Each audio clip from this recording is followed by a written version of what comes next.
আসসালামু আলাইকুম। আশা করি সবাই ভালো আছেন এবং আমার জুনিয়ররা যারা আছো তোমরা সবাই আশা করি অনেক ভালো আছো। তো আমি অনুজীব চ্যাপ্টারটার উপর ক্লাস নিচ্ছি।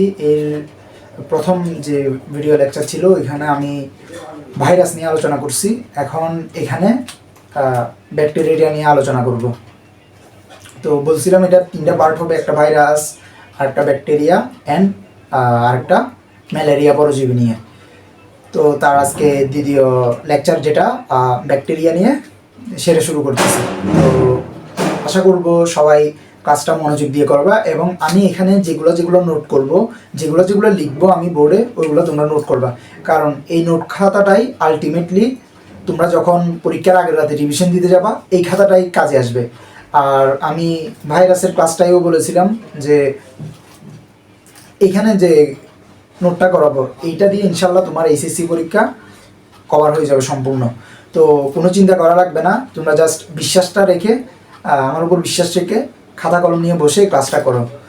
তো আশা করি এইখানের যে লেকচার আজকে যেটা দিব ব্যাকটেরিয়ার উপর, এটাও এই টপিকের উপর এনাফ। তো আমি ওই ভাইরাসের ওইখানে তো আমি স্টার মার্ক দিয়ে দিছিলাম যে কোনগুলো কত গুরুত্বপূর্ণ। তার মধ্যে ব্যাকটেরিয়ার রিলেটেড যে যে টপিকগুলো ছিল ওইখানের মধ্যে ব্যাকটেরিয়ার আদর্শ ব্যাকটেরিয়ার গাঠনিক চিত্র, আদর্শ ব্যাকটেরিয়ার চিহ্নিত চিত্র যেটা আছে ওইটা খুব ইম্পর্টেন্ট বলছিলাম। ওইটা আমি 10 স্টার টপিকের মধ্যে রাখছিলাম, সবচেয়ে গুরুত্বপূর্ণ যেটা। তারপরে ব্যাকটেরিয়ার ওইখানে রোগ, কলেরা রোগটা খুব বেশি ইম্পর্টেন্ট। আর ব্যাকটেরিয়ার যে দ্বিবিভাজন প্রক্রিয়া আছে যেটা অ্যামাইটোসিসের মতো, ওইটাও কিন্তু একটু মোটামুটি ইম্পর্টেন্ট আছে। তো তোমরা ওই এগুলো একটু ভালোভাবে আয়ত্ত করে নিবে। তো আমি এখানের মধ্যে সব কিছু করাই দিব, জাস্ট ভালোভাবে ক্লাসটা করো। তো শুরু করি, চলো। তো ওই ইম্পর্টেন্ট টপিকগুলো কি কি বলছিলাম আমি, যে 10 স্টার কি কি দিছিলাম। আদর্শ ব্যাকটেরিয়ার গঠন,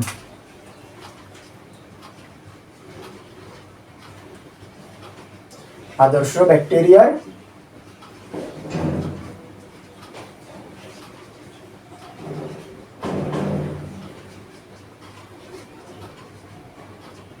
চিহ্নিত চিত্র। এরপরে 5 স্টার অ্যান্ড 3 স্টার টপিক ওগুলোর মধ্যে আমি রাখছিলাম 5 স্টার বা 3 স্টার এরকম যেগুলো টপিক ছিল ওইখানে রাখছিলাম আমি। তোমরা ভাইরাসের যে লেকচারটা আছে ওইটা দেখলে, ওটা শুরুতেই প্রথম 5-6 মিনিটের ভিডিও দেখলে তোমরা বুঝতে পারবা রাখছিলাম। কলেরা রোগটা রাখছিলাম, কলেরাটা খুব ইম্পর্টেন্ট রোগটা। আর এরপরে এই দ্বিবিভাজন প্রক্রিয়া বা ব্যাকটেরিয়ার বংশবৃদ্ধি প্রক্রিয়াটা, দ্বিবিভাজন প্রক্রিয়া, এইগুলাই মূলত ছিল। আর আরেকটা রাখছিলাম আমি ব্যাকটেরিয়া এবং ভাইরাসের মধ্যে পার্থক্য, তো এইটাও ইম্পর্টেন্ট আছে।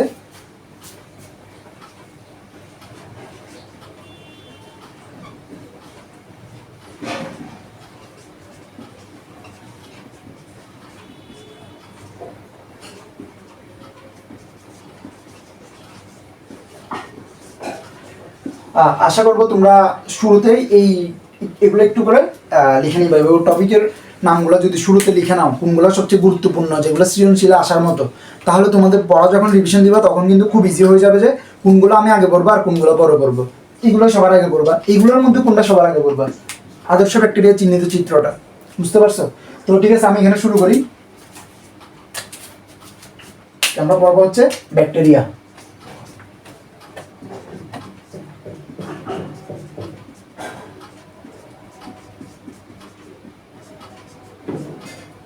আচ্ছা, তো এই ব্যাকটেরিয়ার শব্দটার উৎপত্তি করতে হয়েছে ব্যাকটেরিয়ন থেকে, যেটা মানে লিটল রড বোঝায়। তো তোমরা জাস্ট মনে রাখো little rod, LITTLE, little rod. আচ্ছা, আর ব্যাকটেরিয়াকে আর একটা জিনিস বলা হয়, ব্যাকটেরিয়াকে কি বলা হয়? প্রকৃতির ঝাড়ুদার বলা হয়। কি বলা হয়? প্রকৃতির ঝাড়ুদার। হ্যাঁ,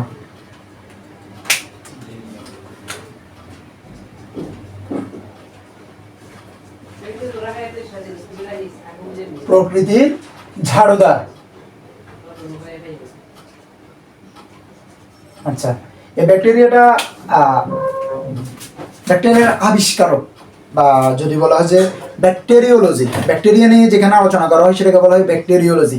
এই ব্যাকটেরিওলজির জনককে, ব্যাকটেরিওলজির জনককে সেটা যদি বলে তাহলে মনে রাখবা Antony von Leeuwenhoek.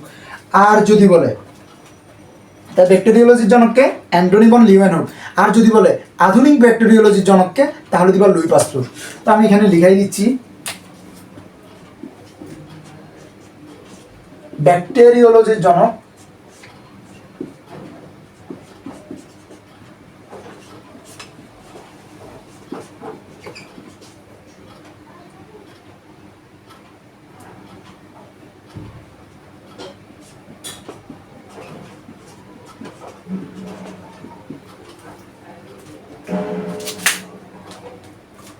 Antony von Leeuwenhoek.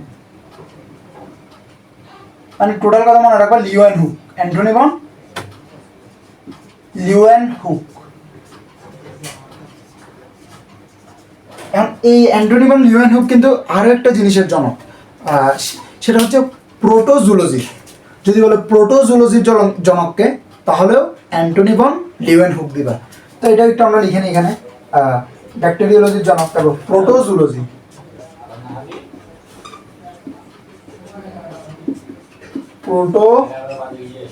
প্রোটোজুলজির জনক সেম এই অ্যান্টনি ভন লিউয়েনহুক।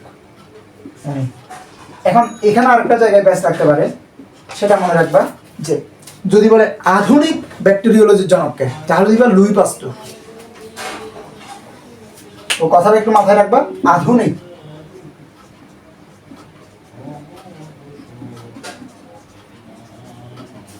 আধুনিক ব্যাকটেরিওলজির জনক, ব্যাকটেরিওলজির জনক কে লুই পাস্তুর।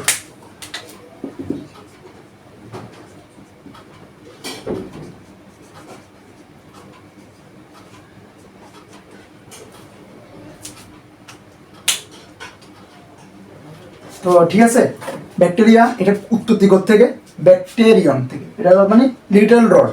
ঠিক আছে, এরপরে মনে রাখবো ব্যাকটেরিয়াকে আরেকটা নামে বলা হয়, কি নামে রাখা হয়, প্রকৃতির ঝাড়ুদার। এটা বইয়ের মধ্যে দেওয়া আছে, হাসান স্যারের বইয়ে। এরপরে ব্যাকটেরিওলজির জনক লিউয়েনহুক, উনি আরেকটা জিনিসের জনক, সেটা হচ্ছে কি প্রোটোজুলজির। ঠিক আছে, আর আধুনিক ব্যাকটেরিওলজির জনক লুই পাস্তুর।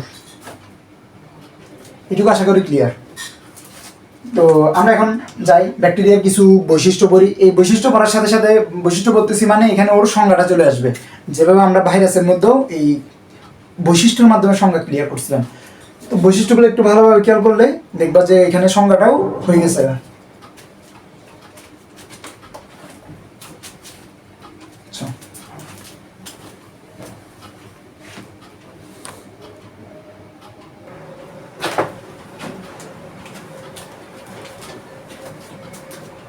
আচ্ছা, তো আমরা এখন ব্যাকটেরিয়ার বৈশিষ্ট্যগুলো পড়ি।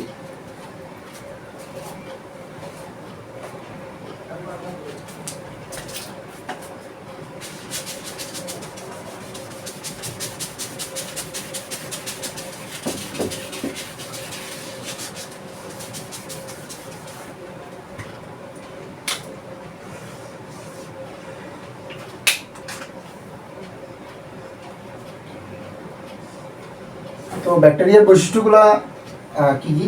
এক নম্বর বৈশিষ্ট্য হলো ব্যাকটেরিয়া একটা আদিকোষী জীব। কি কোষী? আদিকোষী।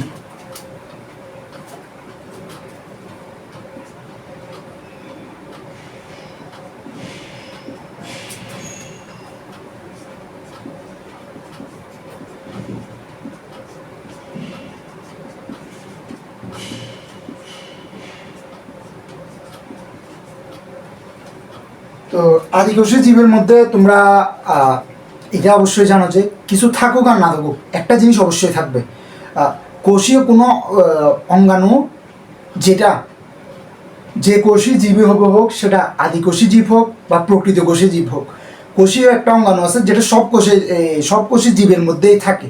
সেটা হচ্ছে কি, কোন কোষীয় অঙ্গাণুটা? কোষীয় অঙ্গাণুটার নাম কি? সেটার নাম হচ্ছে রাইবোজোম। তো আদিকোষী জীব ব্যাকটেরিয়া, আর আদিকোষী জীবের মধ্যে রাইবোজোম কোন প্রকৃতির? 70S প্রকৃতির। এটা অবশ্যই তোমরা কোষ ও এর গঠন চ্যাপ্টার যেটা আছে ওইটার মধ্যে অবশ্যই পড়ছো, এটা রাইবোজোম টপিকের মধ্যে। তো তাহলে আদিকোষী জীব যেটা আছে ওইটার রাইবোজোমটা কোন প্রকৃতির? 70S। তো কিছু থাকুক আর না থাকুক, যদি কোষীয় অঙ্গাণু কোনো কোষীয় জীব হয় সেটার অবশ্যই কি থাকবে? রাইবোজোম। তাহলে আদিকোষী জীব এটার কি আছে? রাইবোজোম। কিছু থাকুক আর না থাকুক কি থাকে? কিছু এভাবে করে একদম থাকুক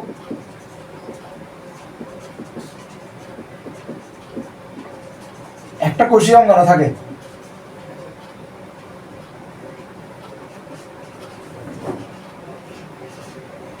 রাইবোজোম থাকবে। কি থাকে? রাইবোজোম।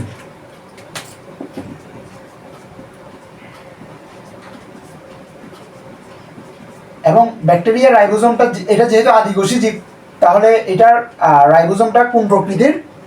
সেটা হচ্ছে 70S প্রকৃতির। কোন প্রকৃতির? 70S প্রকৃতির। ঠিক আছে? আচ্ছা, তো আর ব্যাকটেরিয়ার আবার নিউক্লিয়াস নাই, এটা মাথায় রাখি। ব্যাকটেরিয়ার কি নাই? নিউক্লিয়াস নাই।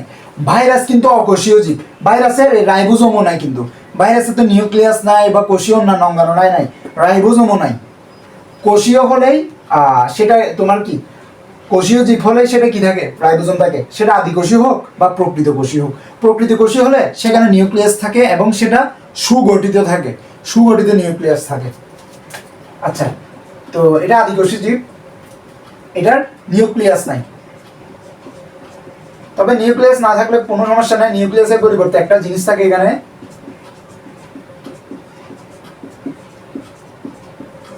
নিউক্লিয়াস নাই। নিউক্লিয়াসের পরিবর্তে একটা জিনিস থাকে, সেটা হচ্ছে নিউক্লিওয়েড। তো নিউক্লিয়াস এর, এটা ডট ডট দিলাম, নিউক্লিয়াস এর পরিবর্তে কি থাকে? নিউক্লিওয়েড থাকে।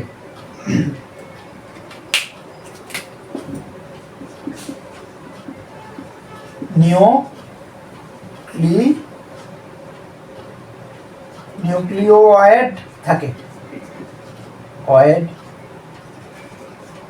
থাকে। তো তোমার একটা জিনিস আমি বলি, অয়েড মানে কি জানো? অয়েড মানে মতো। ধরো তোমার এই যে নিউক্লিওয়েড মানে নিউক্লিয়াসের মতো একটা জিনিস থাকে, অয়েড মানে মনে রাখবা মতো। তো এখানে নিউক্লিয়াসের পরিবর্তে কি থাকে? নিউক্লিওয়েড থাকে। তো নিউক্লিওয়েডটা কি? এটা হচ্ছে আদিকোষী জীবে যে জায়গায় নিউক্লিক অ্যাসিডটা ছড়ানো থাকে। আদিকোষী জীবের মধ্যে যে জায়গার মধ্যে নিউক্লিক অ্যাসিডটা ছড়ানো থাকে ওইটাই নিউক্লিওয়েড। এটা একটা স্থান বলতে পারো, এটা নিউক্লিয়াসের মতো কিন্তু। তো নিউক্লিয়ারটা কি?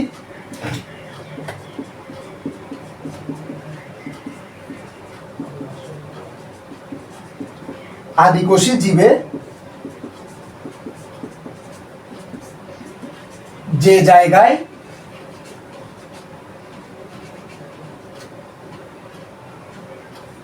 নিউক্লিক অ্যাসিড ছড়ানো থাকে।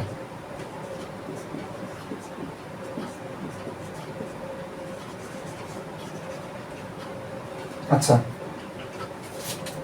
তো আর একটা জিনিস মনে রাখবা, যেহেতু ব্যাকটেরিয়া কিন্তু আবার কি ডিএনএ অবশ্যই থাকে, এটা তো জানো। তো ডিএনএ পরিবর্তে ডিএনএ তো থাকে আরও একটা নিউক্লিক অ্যাসিডের এখানে তো এই নিউক্লিওয়েডের এখানে তো থাকে আরও একটা এক্সট্রা ডিএনএ থাকে। তো এবং সেটার নাম কি জানো? এক্সট্রা ডিএনএ থাকে। ওই ডিএনএটার নাম কি জানো? ওই ডিএনএটা হচ্ছে প্লাজমিড। ওই ডিএনএটার নাম কি?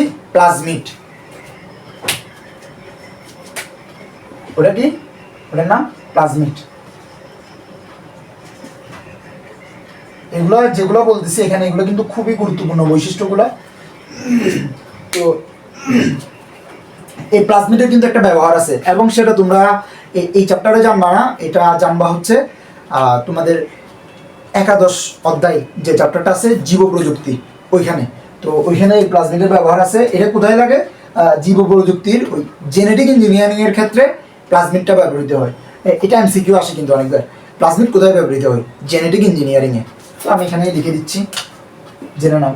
তোমরা যখন পড়বা, পড়াটার চেষ্টা করবা কোনো যদি টার্ম এমন থাকে যে এই টার্মটা অন্য চ্যাপ্টারেও আছে, ওই চ্যাপ্টারের পড়াগুলো সব একসাথে কোরিলেট করে পড়ে ফেলবা একদম। যদি এভাবে করে কোরিলেট করে পড়তে পারো তাহলে দেখবা যে পড়ালেখাটা আসলে সহজ হয়ে যায়, এবং এটাই হচ্ছে পড়ালেখার একদম ইফেক্টিভ ওয়ে, বা যদি বলো যে পারফেক্ট স্টাইল যদি বলো, এইটাই। যদি এভাবে করে তোমরা অন্য চ্যাপ্টারের যে তথ্যগুলো আছে, ওই একটা টার্ম আছে, এই টার্ম অন্যান্য চ্যাপ্টারে কী কী আছে ওইটা একটু জেনে নিই, যদি একসাথে এভাবে কোরিলেট করে পড়তে পারো তাহলে দেখবো যে পড়ালেখাটা তোমার তোমার ক্ষেত্রে মজা লাগবে, বা তোমার কাছে এটা আরও ইন্টারেস্টিং মনে হবে। বুঝতে পারছো? তো এটা করে ব্যবহৃত হয় জীব প্রযুক্তিতে, জেনেটিক ইঞ্জিনিয়ারিংয়ে, বা আমি এখানে লিখে দিচ্ছি।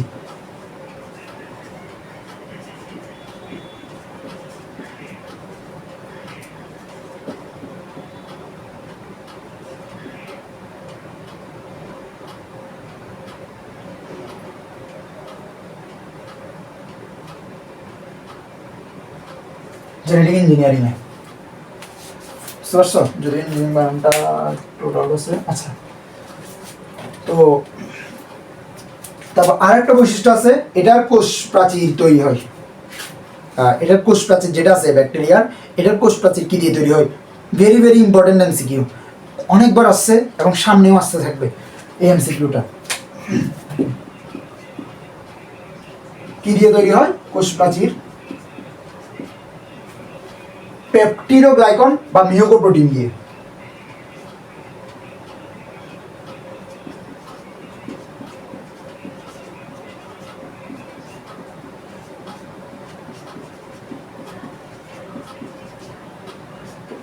কি দিয়ে?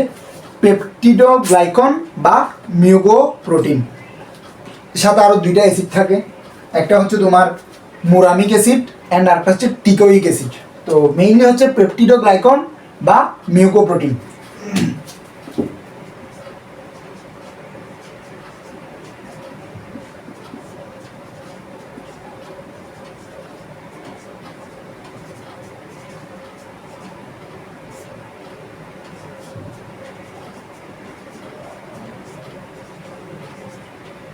মিউকোপ্রোটিন এখানে লিখতেছি,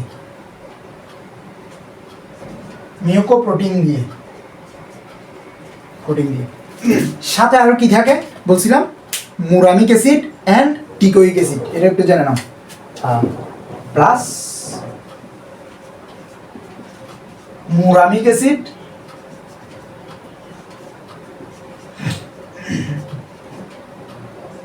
অ্যান্ড টিকোইক অ্যাসিড।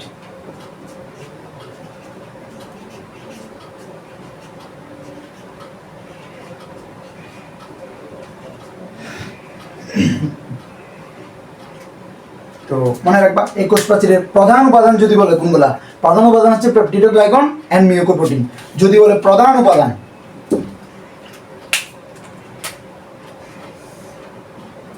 প্রধান উপাদান বললে কি? এই যে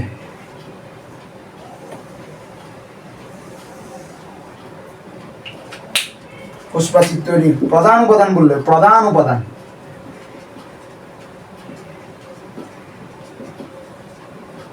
প্রধান উপাদান হচ্ছে পেপটিডোগ্লাইকন অ্যান্ড মিউকোপ্রোটিন, পেপটিডোগ্লাইকন বা মিউকোপ্রোটিন।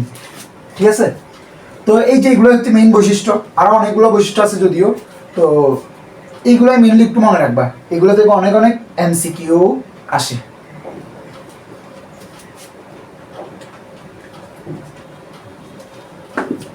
তো আমি এগুলো এখন মুছে দিচ্ছি। এরপর আমরা আদর্শ ব্যাকটেরিয়ার চিহ্নিত চিত্রটা জেনে নেব।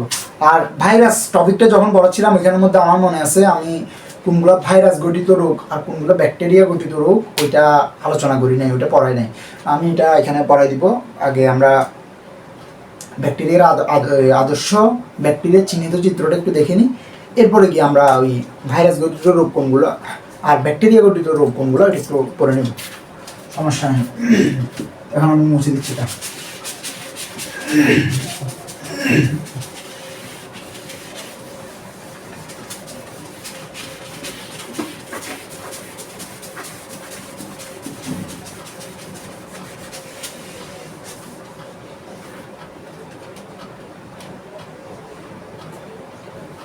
তো তো একটা আদর্শ ব্যাকটেরিয়া চিহ্নিত চিত্র আঁকতেছি, খুব ভালোভাবে লক্ষ্য করো। প্রথমে আমরা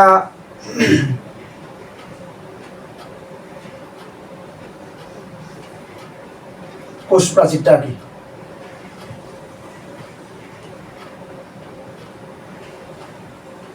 এই ধরো কোষ প্রাচীর, ঠিক আছে। এখন কোষ প্রাচীরের ভিতরে থাকে কোষ ঝিল্লি, এটা কোষ প্রাচীর।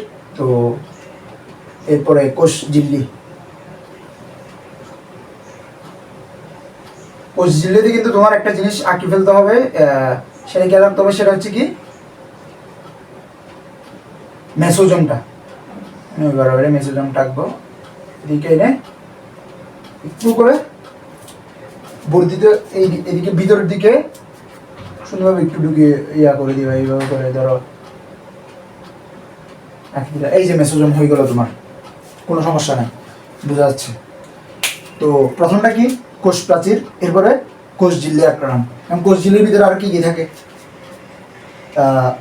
ওই যে নিউক্লিক অ্যাসিড থাকে বলছিলাম, নিউক্লিক অ্যাসিড কোথায় থাকে, নিউক্লিওয়েডের মধ্যে থাকে না নিউক্লিক অ্যাসিডটা। তো ওইটা নিউক্লিক অ্যাসিডটা আর কি।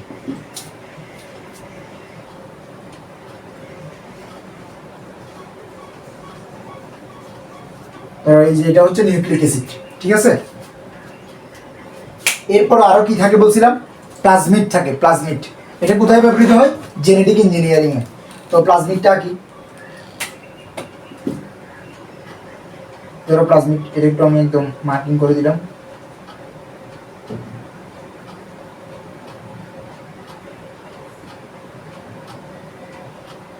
এই হলো প্লাজমিড। আচ্ছা, এরপরে মেসোজোম, প্লাজমিড, তারপরে ভলিওটিন থাকে, ছোট দানা ভলিওটিন। তো ধরো এই যে একটা ভলিওটিন আঁকলাম, ভলিওটিন আরো একটা আঁকলাম, কোনো সমস্যা নেই, ভলিওটিন থাকে। তো অ্যাকচুয়ালি ভলিওটিনটা ধরো এখানে প্লাজমিডের সাথে এদিকে করেই থাকে, অনেক সময় বেশিরভাগ সময় দেখা যায় যে লাগানো থাকে। তো তারপরে হচ্ছে আবার বাইরের দিকে কি কি থাকে, বাইরে একটা ক্যাপসুল আবরণ থাকে, এটা আমি এটা দিয়ে আঁকতেছি।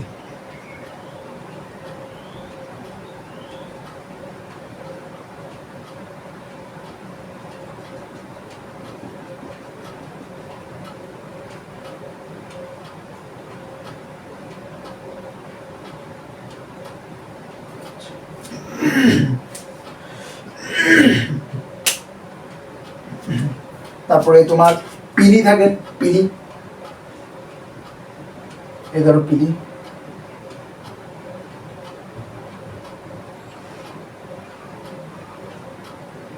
আচ্ছা,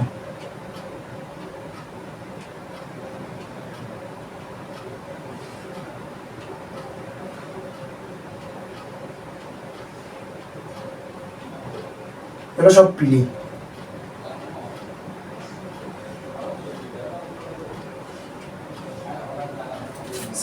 আর ফ্লাজেলাম থাকে, ফ্লাজেলাগুলো একটু কিরকম দিবা, এই যেভাবে করে।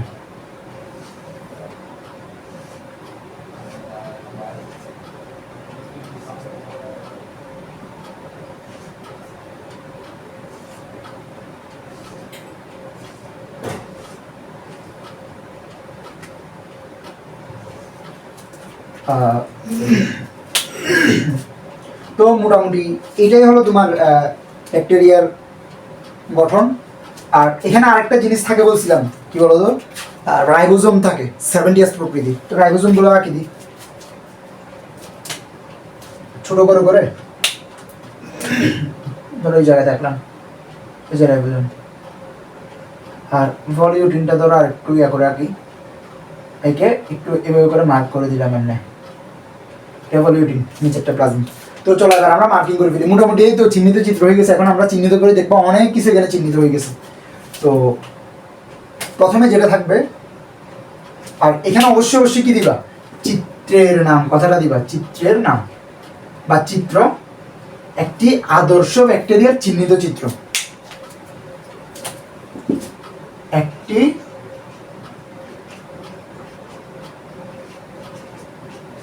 আদর্শ ব্যাকটেরিয়ার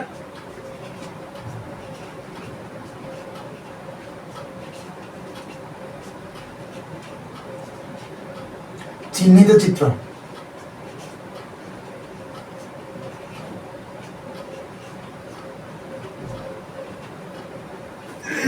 আচ্ছা চলো এবার আমরা চিহ্নিত করি।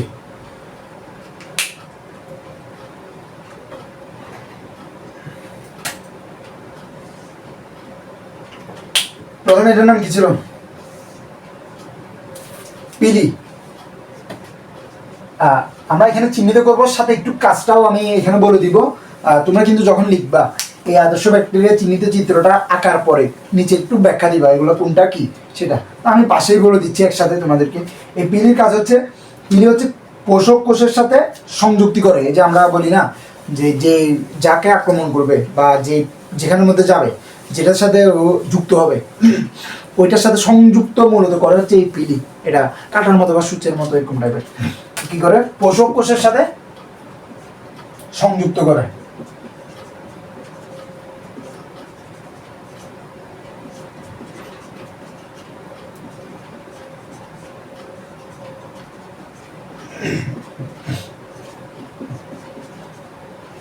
এটা কিন্তু এমসিকিউ এর জন্য খুবই খুবই ইম্পর্টেন্ট, ভেরি ভেরি ইম্পর্টেন্ট এই তথ্যটা, যে পোষক কোষের সাথে সংযুক্তি করে এটা। আচ্ছা এরপর আছে কি, ফ্লাজেলা।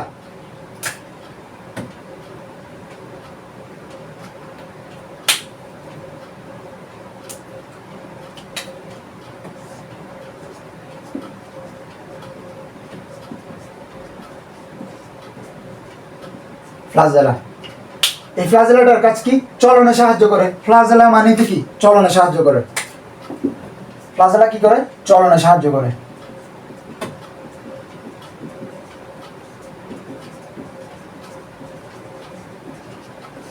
আচ্ছা এরপর আসে কোষ প্রাচীর, কোষ ঝিল্লি।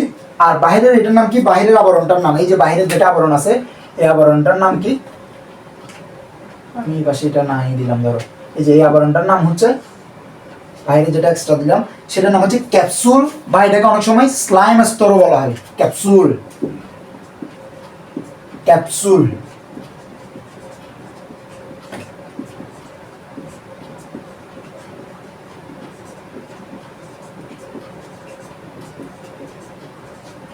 স্লাইম স্তর। আচ্ছা এরপরে এটা ছিল কোষ প্রাচীর, ভিতরের এটা কোষ প্রাচীর। তারপর এটা কোষ ঝিল্লি।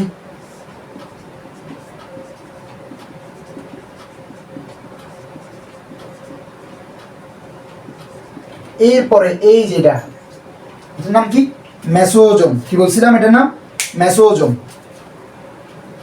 মেসোজোম কি করে, কোষ বিভাজনে সহায়তা করে। কোন কোষ বিভাজন, এটা হচ্ছে ওই যে তোমার দ্বিবিভাজন, যে ব্যাকটেরিয়ার বিভাজন প্রক্রিয়া আছে না, দ্বিবিভাজন প্রক্রিয়া, বা এটা অনেকটা মাইটোসিসের মতো, ওই কোষ বিভাজনে সহায়তা করে বা সাহায্য করে। তো এটা নাম কি, মেসোজোম।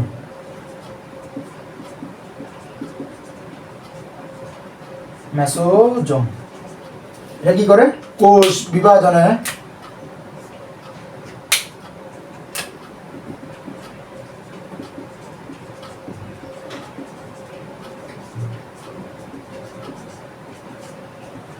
সাহায্য করে। এই যে এটাও খুবই খুবই খুবই একটা ইম্পর্টেন্ট এমসিকিউ, সাহায্য করে, কোষ বিভাজনে সাহায্য করে। কোনটা, মেসোজোম, এটা মাথায় রাখবা। আমি এটা ভেরি ভেরি ইম্পর্টেন্ট এমসিকিউ, যে মেসোজোমের কাজ কি, এটা কোষ বিভাজনে সাহায্য করে। এরপর আছে কি, নিউক্লিক অ্যাসিড। এই যে নিউক্লিক অ্যাসিড, এগুলো নিউক্লিক অ্যাসিড।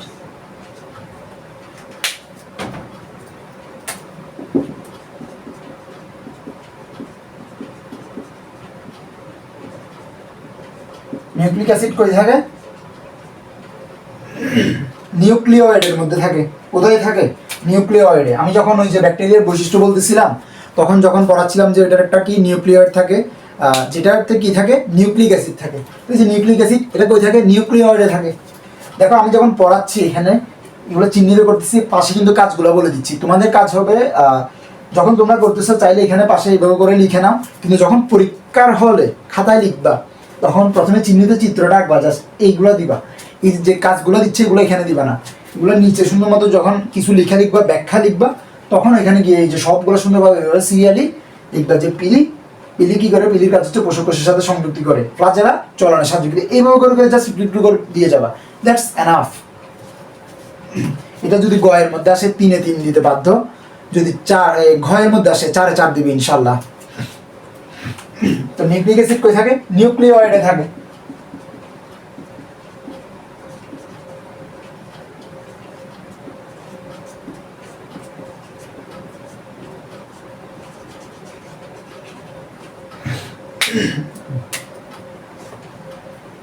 আচ্ছা, এরপর আছে রাইবোজোম।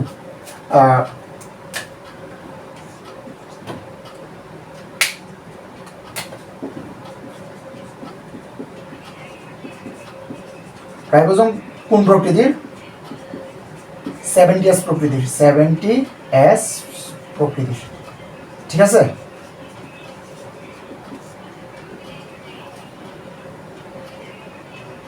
আচ্ছা, তারপরে আছে কি? ভলিওটিন। ভলিওটিন থাকে।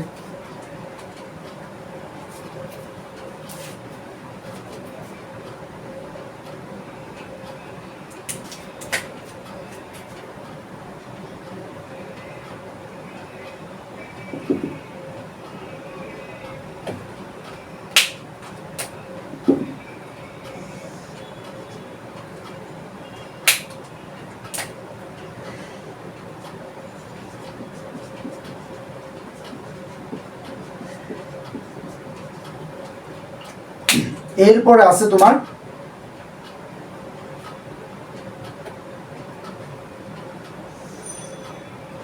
প্লাজমিড।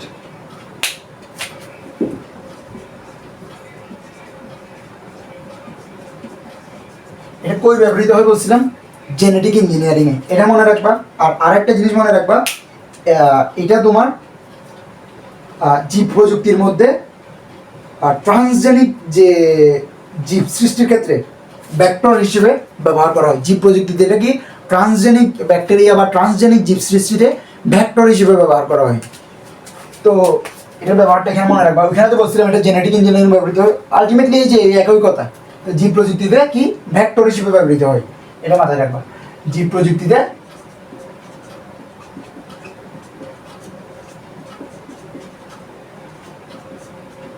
ভেক্টর হিসেবে ব্যবহৃত হয়। ধরো অপশনে যদি জেনেটিক ইঞ্জিনিয়ারিং এ ব্যবহৃত হয়ে থাকে তাহলে ওটা দিবা, যদি এটা থাকে এটা দিবা, দুইটা কখনো একসাথে দিবে না, এটা নিয়ে চিন্তা করাই হয়। জীব প্রযুক্তিতে ভেক্টর হিসেবে ব্যবহৃত হয়, ভেক্টর হিসেবে ব্যবহৃত হয়।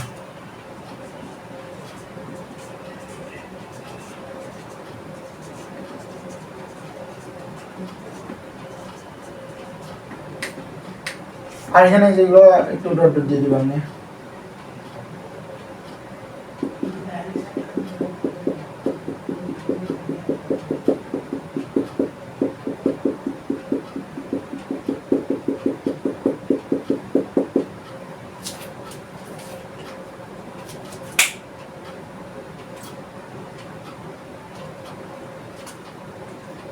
তো এই যে এটা এগুলো সাইটোপ্লাজম।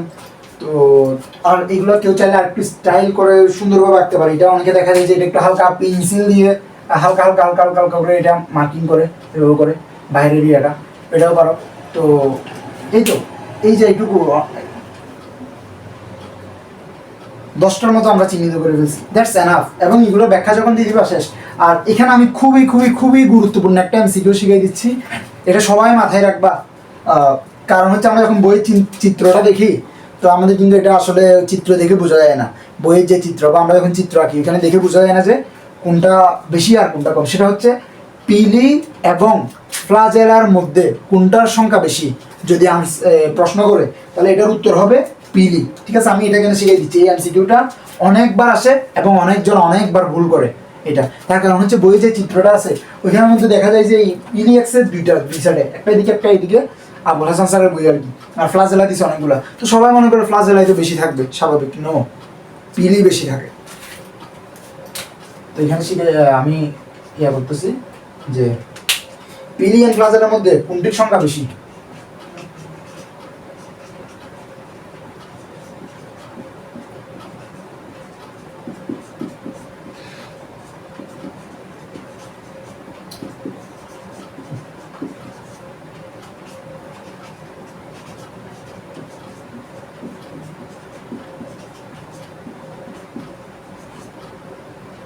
কোনটির সংখ্যা বেশি?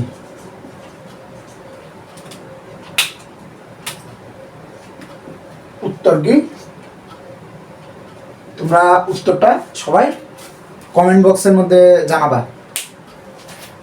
আমি মুখে বলে দিছি, কিন্তু তারপরেও তোমরা এটা কমেন্টে জানাবা যে পিলি এবং ফ্লাজেলার মধ্যে পিলির সংখ্যা বেশি। ঠিক আছে, তো আমি এখানে তাও লিখে দিচ্ছি, কিন্তু তোমরা ওটা একবার লিখবা।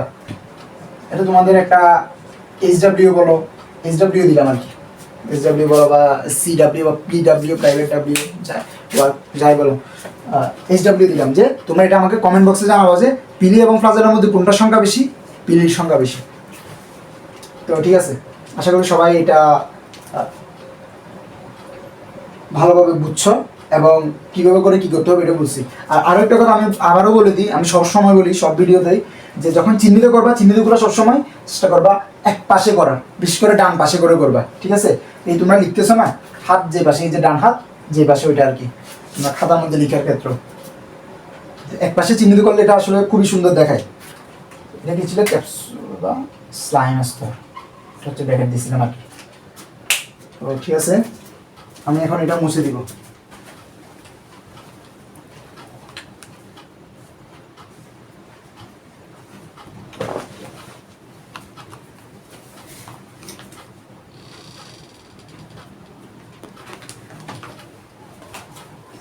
আচ্ছা, তো আরেকবার আমি বলে দিচ্ছি, এখানে আছে কি কি। প্রথমে তোমরা কোষ প্রাচীরটা আঁকবা, কোষ প্রাচীর আঁকার পরে ভিতরে কোষ ঝিল্লিটা আঁকবা। কোষ ঝিল্লি আঁকার সময় এখানে কি মেসোজোমটা দিয়ে দিবা, এই যে মেসোজোম। আচ্ছা, এরপর হচ্ছে বাইরে স্লাইম স্তর যেটা আছে এক্সট্রা বা ক্যাপসুল যেটা আছে ওইটা দিয়ে দিবা। এই যে আমি অন্য কালে কলম দিয়ে ডট ডট ডট ডট দিয়ে বাইরে আঁকছি। আচ্ছা, এরপর পিলি দিবা কিছু, আমি এখানে পিলি মোটামুটি তিনটা করে দিছি। বইয়ের মধ্যে দেখা যাবে একটা একটা এই পাশে দিছি, সমস্যা নেই, যেমন ইচ্ছা দাও। এরপর কিছু ফ্লাজেলা দিবা, এই যে একটু আঁকা বাঁকা করে ফ্লাজেলা দিলা, শেষ। তারপরে ভিতরের মধ্যে নিউক্লিক অ্যাসিডটা আঁকলা, বা এটারও তোমার ক্রোমোজোম, নিউক্লিক অ্যাসিড যেটা বলবো বইয়ে ক্রোমোজোম লিখছে, তো ক্রোমোজোমও বলতে পারো বা নিউক্লিক অ্যাসিডও বলতে পারো। আঁকলা, আঁকার পরে দুইটা রাইবোজোম দিয়ে দিবা ছোট ছোট। এবার ভলিউটিনটা দিয়ে দিবা প্লাজমিডের পাশে বা প্লাজমিডের সাথে লাগানো অবস্থায়, প্লাজমিডটা আঁকবা, শেষ। এখন তাহলে কোনটার কাজ কি? পিলি কি করে? পোষক কোষের সাথে সংযুক্তি করে, ফ্লাজেলা চলনে সাহায্য করে, ক্যাপসুল বা স্লাইমাস তো এটাতে গেল। এবার কোষ প্রাচীর, কোষ ঝিল্লি, মেসোজোম কি করে? কোষ বিভাজনে সাহায্য করে। নিউক্লিক অ্যাসিড এটা কই থাকে? নিউক্লিওয়েডে থাকে।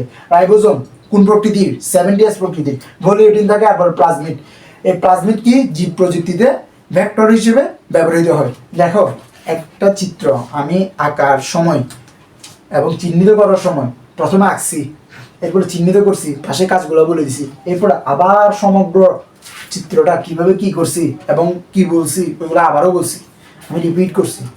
তার কারণ কি জানো? কারণ হচ্ছে এই চিত্রটা, আদর্শ ব্যাকটেরিয়ার চিহ্নিত চিত্রটা খুবই খুবই খুবই ইম্পর্ট্যান্ট। এটা তোমরা জাস্ট টেস্ট পেপার খুলে দেখো কতবার আসছে, অনেকবার আসছে দেখবা এটা। তো এই টেনেসটার ইম্পর্ট্যান্ট টপিকের মধ্যে আমি এই জন্যই রাখছি। তো এবং এই জন্যই আমি এটা ভালোভাবে আলোচনা করছি, যেন কেউ বলতে না পারো যে এটা আমি ভালোভাবে আলোচনা করি না। বা কেউ তোমরা যারা এটা ভিডিওটা দেখতেছো তারা যেন এইটা আগে থেকে শিখে না থাকলে অন্তত পক্ষে এই ভিডিওটা দেখে হলেও যেন শিখে ফেলতে পারো। আমি এই চেষ্টাই করছি। তো আশা করি আমি ক্লিয়ারলি এটা বুঝাতে পারছি, কীভাবে আঁকতে হবে সেটা বলতে পারছি। তো তোমরা সবাই আশা করি এটা বুঝতে পারছো এবং অন্ততপক্ষে যারা আগে পারতো না তারা এখন হলেও শিখে নিছো। তো আমি এখন এটা মুছে দিচ্ছি। আর তোমরা কমেন্টের মধ্যে জানাবে কি পিলি এবং ফ্লাজেলার মধ্যে কোনটার সংখ্যা বেশি।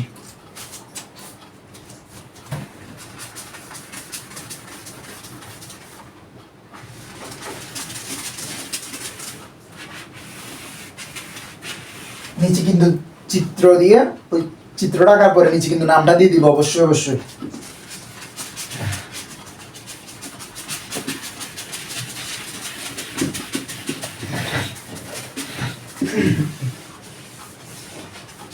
আচ্ছা, তো এই যে টেনস্টার ইম্পর্টেন্ট টপিকটা কিন্তু আমাদের মেইনলি শেষ, এটা ডান।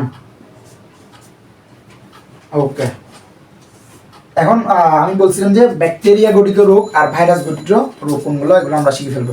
তো আমি একটা টেকনিক শিখিয়ে দিই, যে কোনো সময় সবসময় চেষ্টা করবা এরকম দুইটা জিনিস থাকলে একটা শিখার, আরেকটা তাহলে কি হবে, আরেকটা হবে যা শিখো নাই ওইগুলো, ঠিক আছে? তো যেমন ধরো ওই আমরা ভেক্টর আছে না, ওইখানের মধ্যে তোমার আমরা ওই ভেক্টরগুলো মনে রাখতাম কিভাবে।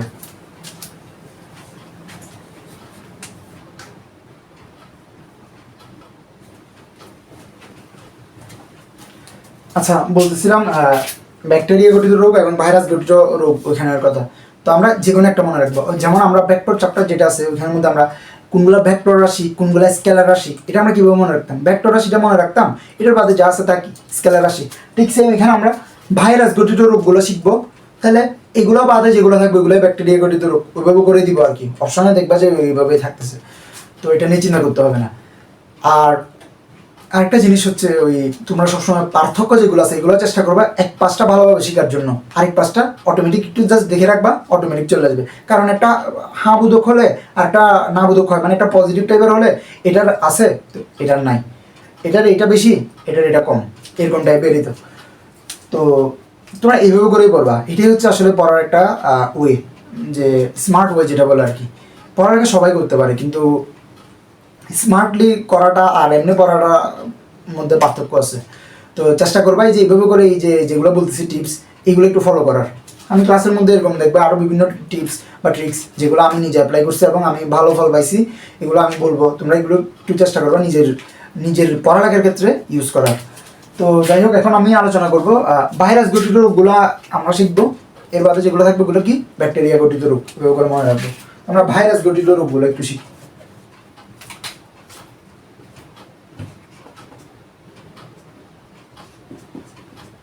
ভাইরাস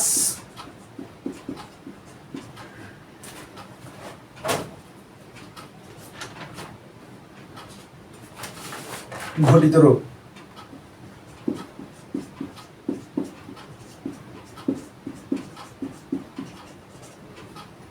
কিভাবে মনে রাখবো, যে একটা নেমোনিক দিয়ে মনে রাখবো, একটা ছন্দ দিয়ে মনে রাখবো, সেটা হচ্ছে হাই হাই দেশে বসন্ত মাস এলো, জুয়েল ভাইকে ইনফ্লুয়েঞ্জা ডেঙ্গু জ্বরে পেল, বা ইনফ্লুয়েঞ্জা জ্বরে পেল। তো আমি লিখতেছি এখানে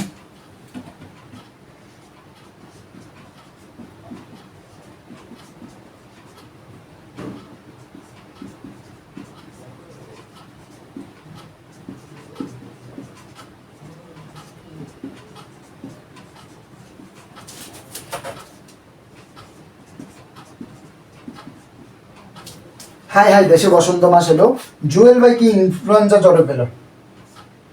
কাকে? জুয়েল ভাইকে, আমাদের একজন প্রিয় জুয়েল ভাই ছিল, এই জুয়েল ভাইকে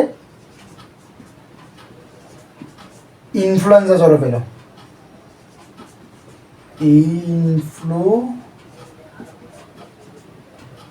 ইনফ্লুয়েঞ্জা জ্বরে পেল। আচ্ছা, তো একটা কথা আমি বলে রাখি, আমি ব্যক্তিগতভাবে আসলে এত বেশি ছন্দ মনে রাখতাম না বা মনে থাকতো না আসলে, কারণ দেখা যেত এত ছন্দের ভিড়ে কোন ছন্দটা কোথায় অ্যাপ্লাই করছিলাম এটা বলে ছন্দটাই বলে যেতাম।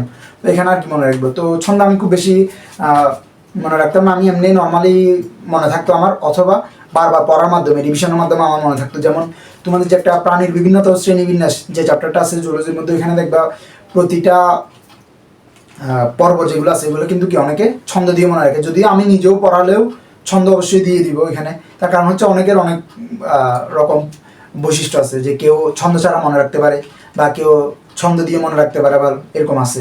আবার অনেকে হচ্ছে ছন্দ মনে থাকে না, যেমন আমার খুব একটা বেশি মনে থাকতো না, তবে কিছু কিছু তো অবশ্যই লাগে, এরকমগুলো ছন্দ দিয়ে মনে রাখতাম। তার মধ্যে এটা যেমন একটা, এই জিনিসটা এটা মনে থাকতো। এরকম কিছু কিছু আছে যেগুলো ছন্দ দিয়ে আসলে ছন্দ দিয়ে মনে রাখা উচিত। আমার মতে ছন্দ ছাড়া যদি মনে থাকে তাহলে তো ভালো, এটা খুব ভালো। আর মনে না থাকলে ছন্দ দিয়ে মনে রাখবে, কিন্তু খুব বেশি ছন্দ আসলে শিখতে চাই না, সব কিছুতে ছন্দ অ্যাপ্লাই করিও না, আমি বলবো এটা। এটা আমার ব্যক্তিগত মতামত। যদি তোমাদের ভালো লাগে তো তোমরা অ্যাপ্লাই করিও, সমস্যা নেই। ছন্দ দিয়ে দিবে, সব টিচারই সবসময় দিয়ে দিবে, কারণ সবাই তো আর সেম না, অনেকে আছে ছন্দ মনে রাখতে পারে, ওদের জন্য অবশ্যই ছন্দ পারফেক্ট। তোমার জন্য যেটা সঠিক বলো তুমি মনে করো, বা তোমার নিজের অভিজ্ঞতা থেকে যেটা বুঝো নিজের ক্ষেত্রে, ওইটাই তুমি নিজের জীবনে অ্যাপ্লাই করবা, পড়ালেখার ক্ষেত্রে অ্যাপ্লাই করবা। তো যাই হোক, হাই দিয়ে কি হাম, হাই দিয়ে হাম, হাম লিখে ফেলো। তারপরে আবার অন্য হাই দিয়ে হারপিস, হারপিস। এরপর দেশে দিয়ে ডেঙ্গু, বসন্ত দিয়ে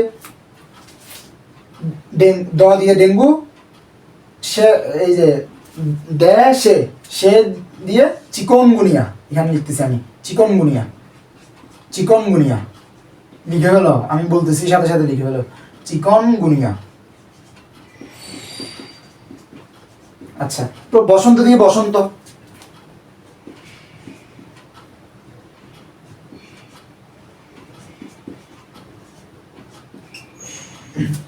মাছ দিয়ে মামস, মামস একটা, এটা হচ্ছে গালে হয়, আমাদের মুখের প্রদাহ একটা মামস। আমার একটা ফ্রেন্ডের কিছুদিন আগেই মেডিকেলে দেখলাম যে আমার পাশেই থাকে, আমার একটা ক্লোজ বন্ধু, ওর গালের মধ্যে মামসটা হয়েছে। এটা আসলে হয়, কিন্তু এটা চিকিৎসা করলে ভালো হয়ে যায়, ভয় পাওয়ার কিছু নাই। তবে এটা নিয়ে বেশি দিন রাখবে না। তোমার যদি কখনো দেখো যে গালটা একটু ফোলা ফোলা হয়েছে, এটা একদম সঠিক। তোমার তখন করণীয়টা হচ্ছে একটু কোনো একজন ডাক্তারের শরণাপন্ন হওয়া, বিশেষজ্ঞ চিকিৎসকের শরণাপন্ন হওয়া উচিত। কারণ ঠিক সেম এই মামস রোগটা আমারই ইমিডিয়েট সিনিয়র ব্যাচের একজন ভাইয়ার হয়েছিল। ভাইয়ার বলছিল যখন আমরা এটা আলোচনা করতেছিলাম যে ভাইয়া ওর এরকম হয়েছে, বা জিজ্ঞেস করতেছিল যে ওর কী হয়েছে, তখন এরকম কথার মধ্যে উনি বলছিল যে ওনার নিজেরও, আমাদের ইমিডিয়েট সিনিয়র একজন ভাইয়া, ওনার নিজেরও এটা হয়েছিল। তো উনি প্রথমে আসলে এভাবে করে গুরুত্ব দেয় নাই।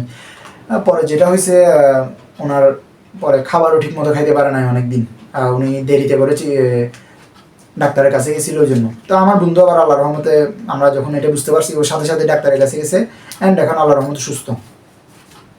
তো এই তো আমার কাছের একজন বন্ধু।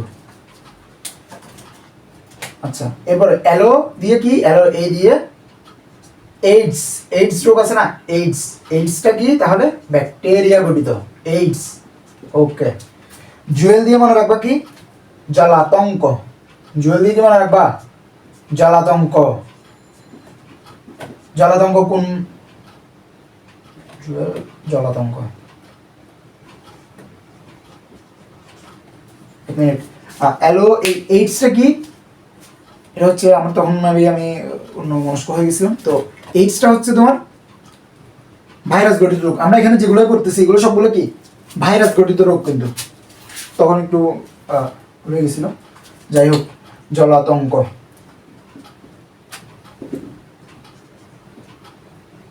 এই জলাতঙ্কটা কোন ভাইরাসের আক্রমণ হয় বলতো, রেবিস ভাইরাস। মনে রাখবা, এটা কিন্তু চলে আসতে পারে, খুবই ইম্পর্টেন্ট। তো এটা কিভাবে করে মনে রাখবা, এখন কোন ভাইরাস সেটা আমি বলে দিই, এটা একটা টেকনিক। রেবিস, আচ্ছা রেবিসের থেকে কিসে র্যাব, র্যাব আসতেছে, আতঙ্ক, চারদিকে আতঙ্ক। র্যাব কখন আসে, চারদিকে একদম পরিস্থিতি কি বিশৃঙ্খল হয়ে গেলে তখন। কিন্তু যখনই র্যাব চলে আসে সবার মনে একটা কি আতঙ্ক ঢুকে যায় না, আতঙ্ক, আতঙ্কের সাথে কি মনে রাখবা র্যাব, র্যাব আসছে মানে আতঙ্ক। তো রেবিস ভাইরাস কি জলাতঙ্ক, এভাবে করে মনে রাখবা। আচ্ছা, তো আর এমনি জলাতঙ্কটা কখন হয়, কুকুরে যদি কামড়ায় তখন হয়। জলাতঙ্ক কখন হয়, কুকুরে কামড়াইলে, কুকুরে কামড়ালে। আর এটা ভাইরাসের নাম কি, rabies virus, rabies virus, rabies.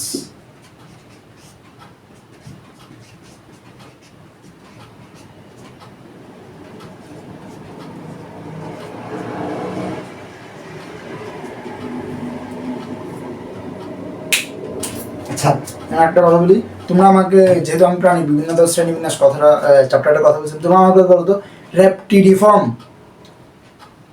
রেপটিডিফর্ম larva দশা কোন পর্বে পাওয়া যায়, র্যাপটিডিফর্ম লার্ভা দশা কোন পর্বে পাওয়া যায়? এটা একটু কমেন্টে জানাও আমাকে। এটা আমাদের মেডিকেল ভর্তি পরীক্ষায় আসছিল। আচ্ছা, এরপরে ভাইকে দিয়ে কি মনে রাখবা? আমি বলে লিখতেছি এটা, ঠিক আছে না লিখি। ভাইকে দিয়ে মনে রাখবা ভাইরাল হেপাটাইটিস। ভাইরাল হেপাটাইটিস কি? কোনটা? বি। ভাইরাল হেপাটাইটিস বি, এটা মাথায় রাখবা। ভাইরাল, ভাই দিয়ে viral hepatitis, viral hepatitis. Viral hepatitis কি? বি। ভাইরাল হেপাটাইটিস বি কোন ভাইরাস?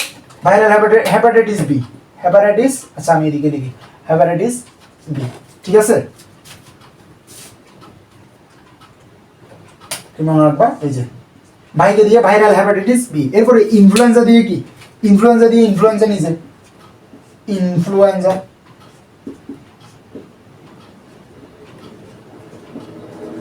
এরপরে জ্বরে দিয়ে, এখন ইনফ্লুয়েঞ্জা নিজে, ঠিক আছে? ইনফ্লু, এই ফ্লু দিয়ে মনে রাখবা আবার কি? সোয়াইন ফ্লু, তারপর হচ্ছে তোমার বার্ড ফ্লু। ইনফ্লুয়েঞ্জা তো যেহেতু ইনফ্লুয়েঞ্জা মনে রাখলা, ওকে ফাইন। এই যে ফ্লু আছে, এই ফ্লু দিয়ে মনে রাখবা সোয়াইন ফ্লু,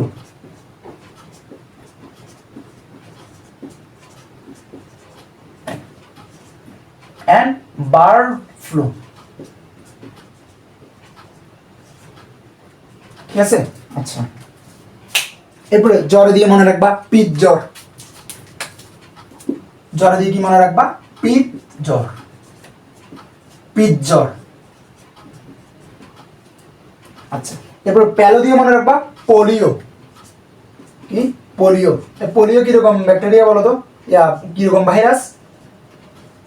পোলিও কিন্তু আবার তোমার গোলীয় ভাইরাস, গোলাকার, মনে আছে? তো আমি আবার বলে দিচ্ছি, আমরা ভাইরাস গঠিত রোগগুলো মনে রাখবো। ভাইরাস গঠিত রোগ কোনগুলো? এই যে এটার ছন্দটা বা নেমোনিকটা আমরা কি জানি? কি বললাম? হাই হাই দেশে বসন্ত মাস এলো, জুয়েল ভাই কি ইনফ্লুয়েঞ্জা জ্বরে পেলো। তো হাই দিয়ে হাম, আবার হাই দিয়ে হারপিস, দেশের দে দিয়ে ডেঙ্গু, সে দিয়ে চিকুনগুনিয়া, বসন্ত দিয়ে বসন্ত রোগ, মাছ দিয়ে মাংসের একটা ঘটনা, নিজের জীবনের ঘটনা, বাস্তব অভিজ্ঞতা বললাম তোমাদেরকে। আচ্ছা, এরপরে এলোর এ দিয়ে এইডস। এইডসটা কি?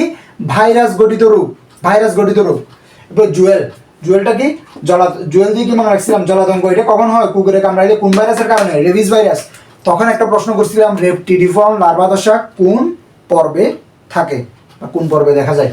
এটা আনসার করবে তোমরা কমেন্টে। এরপরে ভাইকে দিয়ে কি মনে রাখছি? Viral hepatitis B, mind it, viral hepatitis B. এরপরে ইনফ্লুয়েঞ্জা, ইনফ্লুয়েঞ্জা দিয়ে ইনফ্লুয়েঞ্জা, আবার ইনফ্লুয়েঞ্জার ফ্লু দিয়ে কি মনে রাখছি? দুইটা, swine flu and bird flu. তারপর জ্বরে দিয়ে পিত জ্বর, পেলো দিয়ে পোলিও। পোলিওটা কিরকম ভাইরাস? এটা হচ্ছে গোলাকার বা গোলীয় ভাইরাস। তো আশা করি এটা ক্লিয়ার। ছন্দের বাইরে যা আছে এগুলো কি? ব্যাকটেরিয়া গঠিত রোগ, ঠিক আছে? এবার চলো আমরা বিভিন্ন আকৃতির ব্যাকটেরিয়া কি সেগুলো শিখি।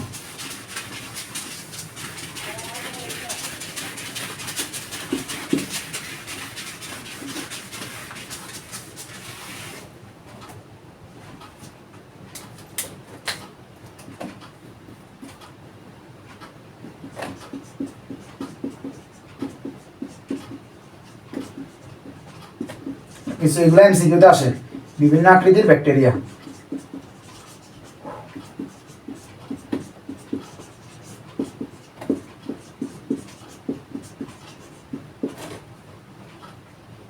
তো একটা হচ্ছে তোমার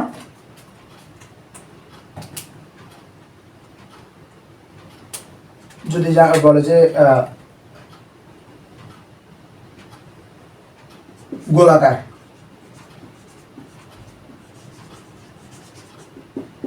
তাহলে গোলাকার কোন ব্যাকটেরিয়াগুলো? কক্কাস, যেগুলোর নামে শেষে কক্কি বা কক্কাস এরকম টাইপের দেখবা, ওগুলো গোলাকার, কক্কাস ব্যাকটেরিয়াগুলো। আচ্ছা, উদাহরণগুলো বইয়ে দেওয়া আছে, অনেকগুলো উদাহরণ আছে, ওগুলো একটু দেখে নিবা। তো আমি টেকনিকটা শিখিয়ে দিচ্ছি। এরপরে যদি বলে যে তোমাদের দণ্ডাকার,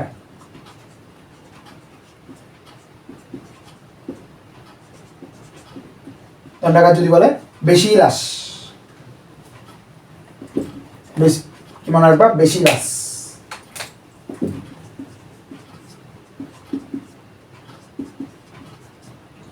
তো এটা এমনিতে মনে থাকে। এরপরে যদি মনে না থাকে, দেখো লাশ, আমরা যখন লাশ শোয়াই রাখি, তখন একটা লাশকে আমরা যখন মানুষ মারা যায় লাশটাকে শোয়াই রাখি, এটা কি লম্বা করে রাখি না, দেখতে দণ্ডাকৃতির মনে হয় না, দণ্ডের মতো লম্বা, এভাবে মনে হয় লাশ দণ্ডাকার। এখন যেটা দিচ্ছি মারাত্মক ইম্পর্টেন্ট, এটা কমাকৃতি। কমাকৃতির ব্যাকটেরিয়া একটা অবশ্য মনে রাখবে, সেটা হচ্ছে কলেরা। কলেরা কি? কলেরা। কলেরা এবং কলেরা তো মনে রাখবা, এটা বড় কথা না, কলেরার যে বৈজ্ঞানিক নাম ওইটা সবচেয়ে বেশি ইম্পর্টেন্ট। কলেরার বৈজ্ঞানিক নামটা মনে রাখবা, এটা কি? Vibrio cholera.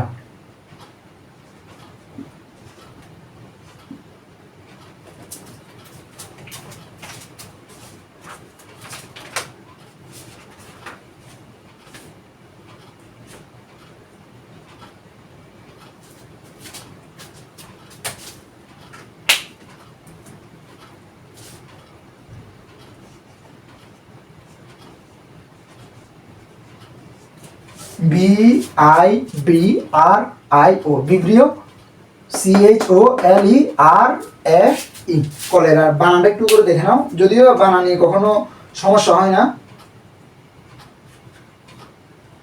এরপরও একটু আমি বলে দিলাম, এরপর বই থেকে দেখে নিবা। আর এটা কমাকৃতি বা ভিব্রিও বলে অনেক সময়। ভিব্রিও টাইপের কোনটা? কলেরাই। কলেরা বৈজ্ঞানিক নাম কি? Vibrio cholera. এটা অনেক অনেক ইম্পর্টেন্ট, এটা আসে, বুঝছো? কলেরা নামক এন্টারোটক্সিনের কারণে কলেরা রোগ হয়। কলেরা রোগটা কিন্তু কি খুবই ইম্পর্টেন্ট একটা রোগ, আমি এখানে যে মার্ক করছি, মনে আছে? তো এটা নিয়ে আলোচনা আছে অবশ্য। আচ্ছা, কমাকৃতি গেল, এবার তারকাকৃতি। যদি বলো তারকাকৃতি, আচ্ছা তারার ইংলিশটা কি? স্টার না? এই স্টারের কারণে আমরা মনে রাখবো তারকাকৃতি বললে স্টিলা। কি মনে রাখবো? আচ্ছা স্টিলা, স্টিলা। Okay fine. এরপরে পেঁচানো সর্পিলাকার বললে, পেঁচানো সর্পিলাকার, এমনি পেঁচানো কথাটা নাও বলতে পারে, ডাইরেক্ট সর্পিলাকার বলতে পারে। সর্পিলাকার, সর্পিল মানে কি? সাপের মতো,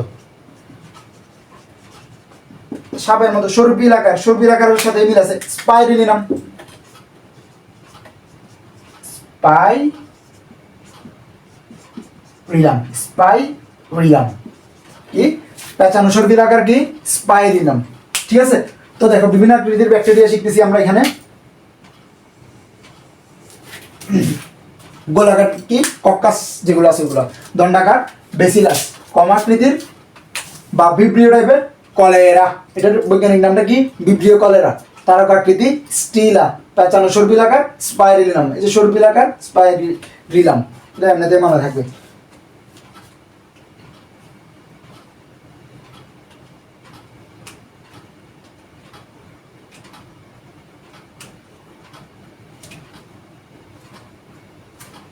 তো এখানে কক্কাসগুলো পড়ার সময় তোমরা একটা জিনিস মনে রাখবা, স্ট্রেপ্টোকক্কাস একটা আছে। এই স্ট্রেপ্টোকক্কাসটা হচ্ছে তোমার মালার মতো।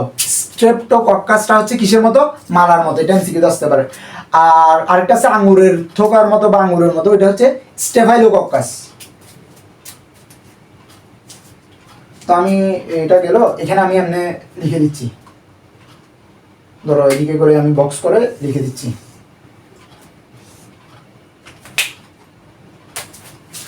স্ট্রেপ্টোকক্কাস কিসের মতো? তোমরা একটু লিখে নেবে, এগুলো এমসিকিউ তো আসে অনেক। স্ট্রেপ্টোকক্কাস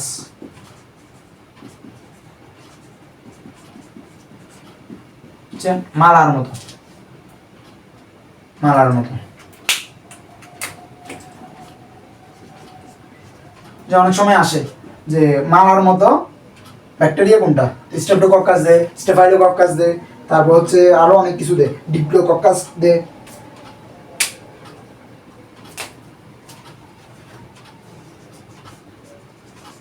এগুলো আসলে একদম সব কিছু বলাতে গেলে অনেক ডিটেলসে বলা যায়, তবে ভিডিও লেকচারে অনেক বড় হয়ে যাবে। এগুলো স্পেশালি যখন অফলাইনে পড়ানো হয় তখন এগুলো সবগুলো আলোচনা করা হয় আর কি। অথবা আমি যদি এই চ্যাপ্টার নিয়ে পরবর্তীতে একদম ডিটেলস ভিডিও দিই, তাহলে ইনশাল্লাহ তখন এগুলো সব ওখানে আলোচনা করে দিব। যদিও এগুলো এইচএসসিতে খুব একটা বেশি লাগে না। আমি এখানে যে ক্লাসটা নিচ্ছি এটা কিন্তু একদম এইচএসসি ওরিয়েন্টেড এবং এইচএসসি ভালো মতো কভার হবে, অ্যাডমিশনের পড়া তো কভার হবে। এই যে এগুলো সব অ্যাডমিশনের জন্য ইম্পর্টেন্ট। তো এরপরও যদি বলো যে একদম বাকিগুলো কেন পড়াচ্ছি না, পড়াতে গেলে ভাই এই লেকচারটা অনেক বড় হয়ে যাবে কিন্তু, অ্যান্ড ওইগুলো খুব বেশি লাগে না, ওগুলো অ্যাডমিশনের আগে, এটা ঠিক। তো এই চ্যাপ্টারটা যখন ডিটেলসে পড়ানো হবে তখন ওগুলো আলোচনা করা হবে, বা অ্যাডমিশন বেস যখন পড়ানো হবে, অ্যাডমিশন ওরিয়েন্টেড যখন পড়ানো হবে তখন এগুলো অবশ্যই আলোচনা করতে হবে। কিন্তু তখন আবার কি ওই যে ব্যাকটেরিয়ার যে চিহ্নিত চিত্র, তখন তো এগুলো আঁকানো লাগে না, তখন ওইখানে সময়টা বেঁচে যায়। তো এগুলো খুব ভালোভাবে আলোচনা করা যায়। আমি এটা ক্লিয়ার করে দিলাম আর কি, যে ভাই যদি তোমরা আবার বলো যে রিয়াদুল ভাই আবার কোনো মিসিং করে যাচ্ছে কিনা বা এগুলো স্কিপ করে যাচ্ছে কিনা, স্কিপ করতেছি না। যদি বলো যে স্কিপ করতেছি তাহলে কেন করতেছি এটাও বলে দিলাম। আচ্ছা, স্ট্রেপ্টোকক্কাস কিসের মতো? মালার মতো। আর স্টেফাইলোকক্কাসটা কি বলছি? স্টেফাইলোকক্কাসটা আঙুরের থোকার মতো।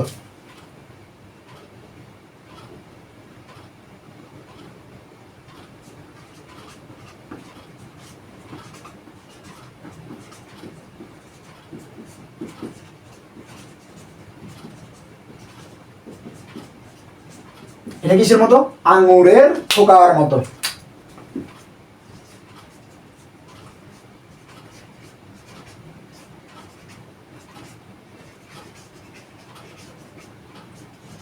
ওকে। আর আরেকটা আছে সার্সিনা। সার্সিনাটা মনে রাখবো তোমরা, কি সমান দৈর্ঘ্য সমান উচ্চতায় এরকম থাকে। আর সার্সিনার উদাহরণ যদি জানতে চাই, ওইটার নামের মধ্যে মানে সার্সিনা কথাটা লেখা থাকে।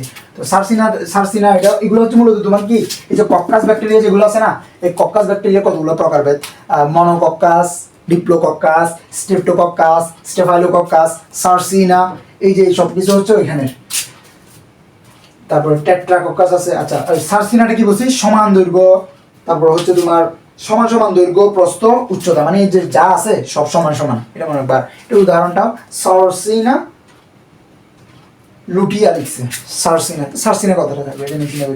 Staphylococcus, streptococcus. আমি আশা করি এই বিভিন্ন আকৃতির ব্যাকটেরিয়া এই টপিকটা আমি আলোচনা করে ভালোভাবে বুঝাইতে পারছি। আমি মুছে দিচ্ছি আমি।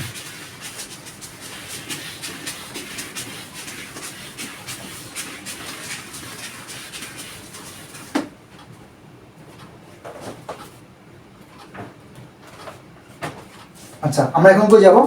দ্বিবিভাজন বা ব্যাকটেরিয়ার জননে যাব। যদিও খুব বেশি আসলে আসে না, কিন্তু তাও আমি দেখছি কয়েকটা বোর্ডে এই প্রশ্নটা আসছিল কয়েকবার, অল্প কয়েকবার, খুব বেশি আসে না। খুব বেশি আসে কোনগুলো আবারও বলতেছি: লাইটিক চক্র, লাইসোজেনিক চক্র, ব্যাকটেরিয়ার আদর্শ ব্যাকটেরিয়া চিহ্নিত চিত্র, তারপর হচ্ছে রোগ নিয়ে যদি বলা হয় এখানে কলেরা নিয়ে, কলেরাটা খুব বেশি আসে, বুঝতে পারছো? আর এরপরে হচ্ছে ম্যালেরিয়াটা তো ম্যালেরিয়াটা আলোচনা করবো, ওগুলো বলবো।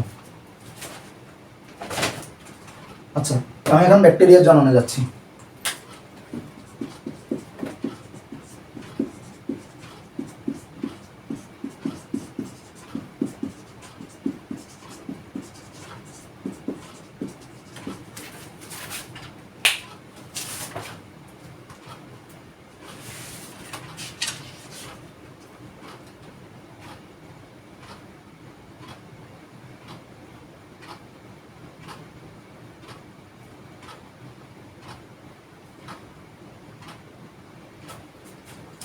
তো ব্যাকটেরিয়ার জননের ক্ষেত্রে যদি বলে যে ব্যাকটেরিয়ার প্রধান জনন পদ্ধতি কোনটা, সেটা হচ্ছে তোমার দ্বিবিভাজন, বা যেটা হচ্ছে অ্যামাইটোসিস প্রক্রিয়ার মতো অনেকটা, বুঝতে পারছো?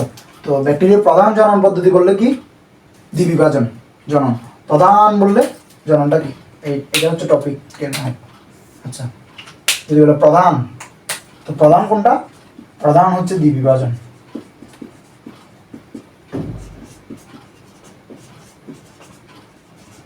দ্বিবিভাজন। ওকে, তো চলো আমরা এটা একটু শিখে ফেলি। তো প্রথমে হচ্ছে যে একটা ব্যাকটেরিয়া থাকে, ধরো আমি এদিক থেকে আমি যাবো, তোমরা কি করবা? নিচে নিচে যাবা, ঠিক আছে? তোমরা আমি এই চিত্রটা এইভাবে করে এদিকে এদিকে তীর চিহ্ন দিয়ে যেতে থাকবো, তোমরা নিচের দিকে যেতে থাকবা, তাহলেই সুন্দর দেখাবে খাতাটা দেখতে, এবং এটাই প্রপার নিয়ম।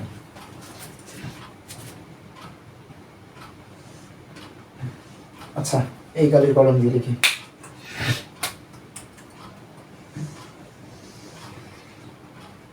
ব্যাকটেরিয়া ব্যাকটেরিয়া আঁকলাম। এর ভিতরে কি থাকে, নিউক্লিওয়েড বা নিউক্লিক অ্যাসিডগুলো থাকে, কিন্তু যে চিহ্নিত করে দিবা এখানে, এটা কি কোষ প্রাচীর। তোমরা এক পাশেই চিহ্নিত করো, তোমরা যখন নিচে নিচে থাকবা তোমাদের জন্য চিহ্নিত করাটা অনেক ইজি হয়ে যাবে। এভাবে করে আঁকবা, কিন্তু এই যে এভাবে তীর চিহ্ন দিয়ে এই পরটায় যাবা, এই পরটায় যাবা, এভাবে যাইতে থাকবা আর কি। আমার যেহেতু এখানে জায়গা শর্ট, তাই আমি এদিকে করে যাব। তো তোমরা খুব সুন্দরভাবে চিহ্নিত করবা, এটা কি কোষ প্রাচীর, কোষ প্রাচীর। এরপর এটা কি ডিএনএ বা নিউক্লিক অ্যাসিড লিখতে পারো, শেষ। আচ্ছা, এরপরে তীর চিহ্ন দিলাম।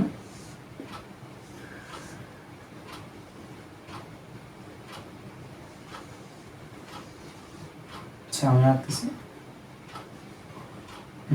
এখানে নিউক্লিক অ্যাসিডটা এখন কি এই যেখানে এক পাশে লাগে যাবে, বুঝতে পারছো? এটা রাখলাম। আচ্ছা, এখানে লাগে গেছে গা, কোষ প্রাচীরের সাথে এই নিউক্লিক অ্যাসিডটা লেগে যাবে, যে ডিএনএ প্লাজমা মেমব্রেনের সাথে সংযুক্ত হয়। ডিএনএটা কি প্লাজমা মেমব্রেনের সাথে সংযুক্ত হলো। তোমরা এগুলো লিখবা পাশে, যখন তোমরা আঁকবা এখানে লিখবা তীর চিহ্ন দিয়ে ডিএনএ প্লাজমা মেমব্রেনের সাথে সংযুক্ত হয়েছে। এরপরে এবার এটা ওই বরাবর যেখানে বরাবর সংযুক্ত হয়েছে এখানে আস্তে আস্তে বাড়তে থাকবে এটা। তো এটা কি হয় অ্যাকচুয়ালি,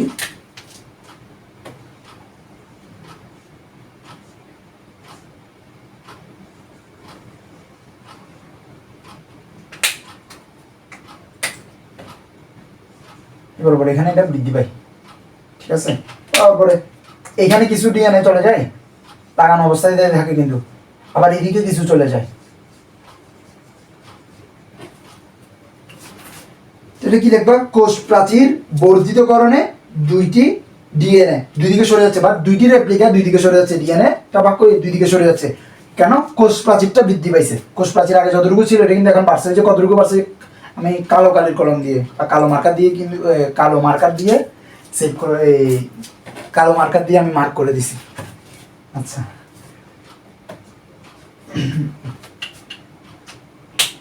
এরপর হচ্ছে আবার এই বরাবর এটা ভাঁজ হতে থাকবে ভিতরের দিকে।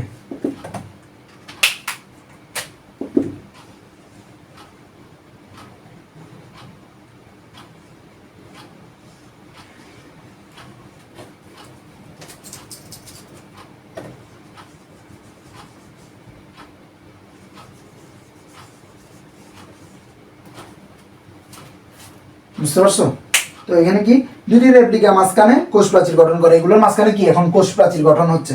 তারপরে এগুলো যেমন এগুলো আস্তে আস্তে গঠন হয়ে যাবে, এটা ভিতরে ঢুকবে, এটাও ভিতরে ঢুকবে, আলটিমেটলি কি হবে, এটা এই যেভাবে করে দুটা আলাদা হয়ে যাবে, অপত্য কোষগুলা হয়ে যাবে।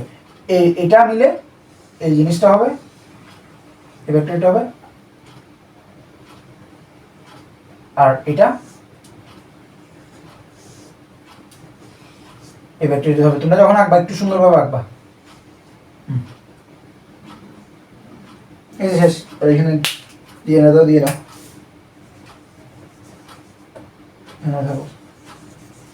রাখি দিলা। তো এগুলো কি অপত্য কোষ, এগুলো কি অপত্য কোষগুলো, কিন্তু অপত্য কোষ তৈরি হয়ে গেল। শেষ, একটা দিকে কয়টা হয়ে গেল অপত্য কোষ। এটা একটা অপত্য কোষ। তো তোমরা এখানে খেয়াল করো, এটা দেখতে একদম অ্যামাইটোসিসের মতো না, অ্যামাইটোসিস এরকম না যে কোষ যেটা আছে ওই কোষটা অটোমেটিকলি দুই ভাগ হয়ে যায়। তো এটাও ঠিক সেম না, এরকম ওই একটা কোষেই বা একটা ব্যাকটেরিয়া কোষে কি আলটিমেটলি ভাগ হয়ে গেল বিভাগে। তো এই জনন পদ্ধতিটা, এটা দ্বিবিভাজন এমনি নাম, এটার নাম দ্বিবিভাজন প্রক্রিয়া। এখানে লিখে দিবা চিত্র, দ্বিবিভাজন প্রক্রিয়া, ব্যাকটেরিয়ার দ্বিবিভাজন প্রক্রিয়া, বংশবৃদ্ধি। চিত্রের নাম কি দিবা, চিত্রের নাম দিয়ে দিবা, আমি দিয়ে দিচ্ছি।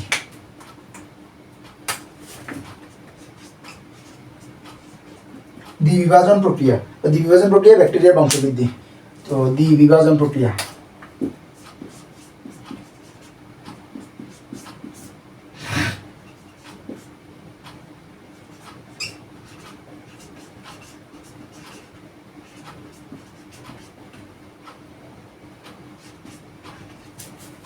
দ্বিবিভাজন প্রক্রিয়া শেষ। এটা দেখি কিসের মতো, অ্যামাইটোসিসের মতো। কিসের মতো? অ্যামাইডোসিসের মতো অনেকটা, এটা অনেক সময় দিয়ে দিতে পারে, তো যেন ভুল না করে আর কি। অ্যামাইটোসিস এর মতো।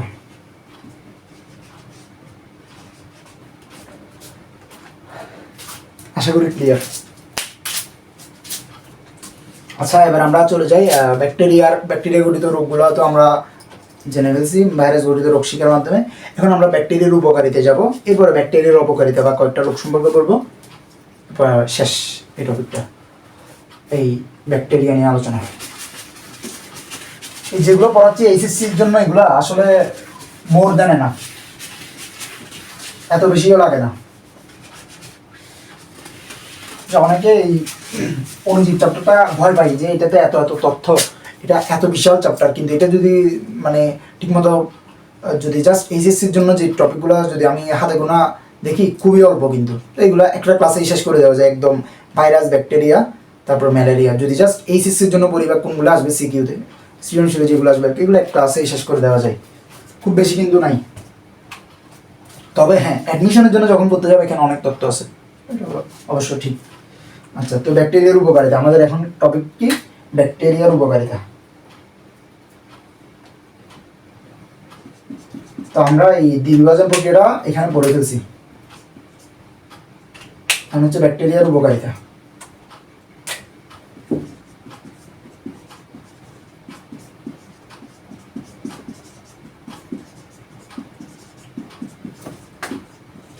ব্যাকটেরিয়ার উপকারিতা,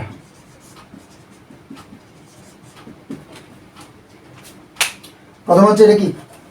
মাটিকে উর্বর করে। মাটিতে বিভিন্ন ধরনের ব্যাকটেরিয়া আছে, মাটিকে উর্বর করে। এদিকে করে লিখতেছি, মাটি উর্বর, ওকে ফাইন।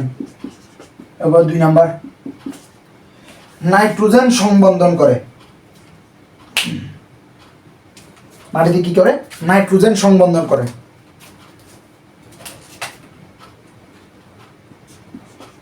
তো নাইট্রোজেন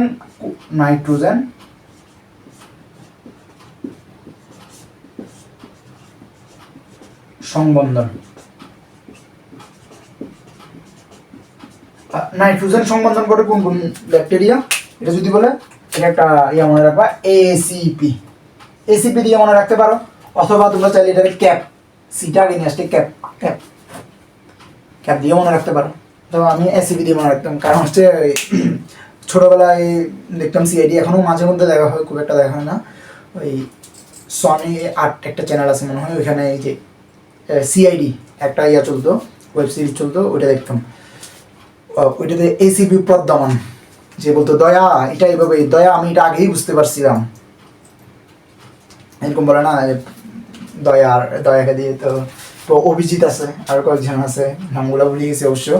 তো যাই হোক, এসিপি পদ্মমানের কথা কিন্তু সবাই, যারা যারা এই সিআইডি এটা দেখছো তাদের সবাই কিন্তু মনে থাকার কথা। যাই হোক, ওগুলো আমি মনে রাখতাম এসিপি পদ্মমান। এসিপি দিয়ে, এ দিয়ে কি মনে রাখতাম? অ্যাজোটোব্যাক্টর। এসিপিতে পড়ে থাকলে হবে না, জাস্ট নামগুলো খেয়াল রাখতে হবে। অ্যাজোটোব্যাক্টর এগুলো আসবে, অ্যাজোটোব্যাক্টর। এরপর সি দিয়ে ক্লস্ট্রিডিয়াম,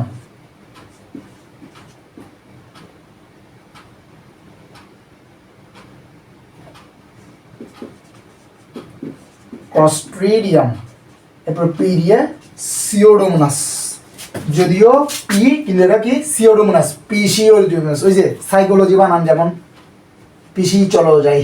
আচ্ছা, সিওডোমোনাস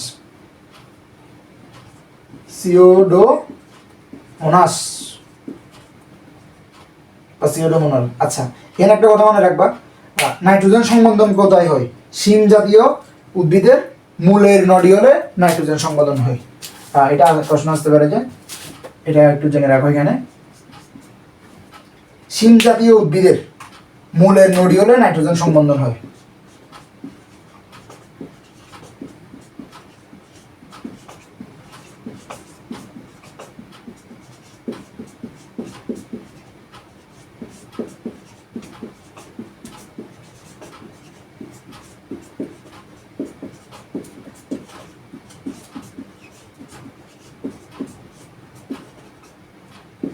শিম জাতীয় উদ্ভিদের মূলের নডিউলে কি নাইট্রোজেন সংবন্ধন হয়।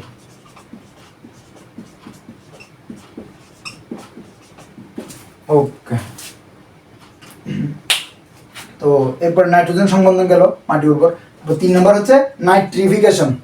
তো আমি এটা মুছে দিচ্ছি এখানে, যেহেতু জায়গা কম, তোমরা আশা করি এটা লিখছো। নাইট্রোজেন সংবন্ধন কই হয়? শিম জাতীয় উদ্ভিদের মূলের নডিউলে। এটা এমসিকিউতে আসবে।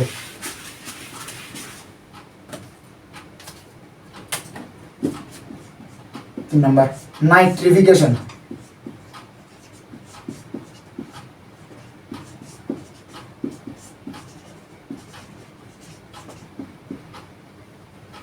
হচ্ছে অ্যামোনিয়াকে নাইট্রেটে পরিণত করা।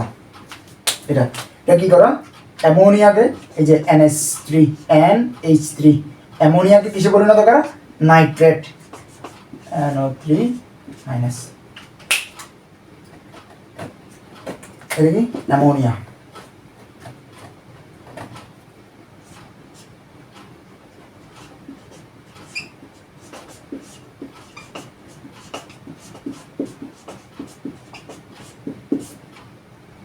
নাইট্রেট। এই নতুন নতুন মার্কারগুলা কেমনে যে শুকায় যায় বুঝতেছি না। নাইট্রেট আমার পরে 1 দিন বা 2 দিন ইউজ করা যায়, এরপরে সমস্যা দেয়। কি দোকানদার কি উল্টোপাল্টা ধরাই দেয় নাকি কি বুঝতেছি না। যাই হোক, অ্যামোনিয়াকে নাইট্রেট, এটা কি নাইট্রেট আর এটা অ্যামোনিয়াকে নাইট্রেটে পরিণত করে কারা? কোন ব্যাকটেরিয়া? Nitrifying bacteria. কোন bacteria? Nitrifying bacteria.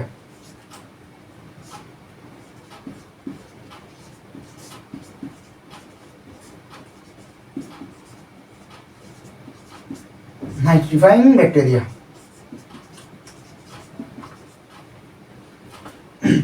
Nitrifying bacteria কোনগুলো? যাদের নামের মধ্যে এই যে নাইট্রি দেখতেছো না, এটা দিয়ে মনে রাখি দিবা, যাদের নামের মধ্যে নাইট্রো থাকবে এটাই হচ্ছে নাইট্রিফাইং ব্যাকটেরিয়া। এই যে নাইট্রিটা কি? নামের মধ্যে কি থাকবে? নামের মধ্যে নাইট্রো থাকবে। নাইট্রি দেখেই বুঝতেছো, এইটা দিকে ট্রিক্সটা মনে রাখবে, নামের মধ্যেই নাইট্রো থাকে। নাইট্রো থাকে। এরকম কারা আছে? নাইট্রোজোমোনাস আর নাইট্রোকক্কাস। কি কি এগুলো?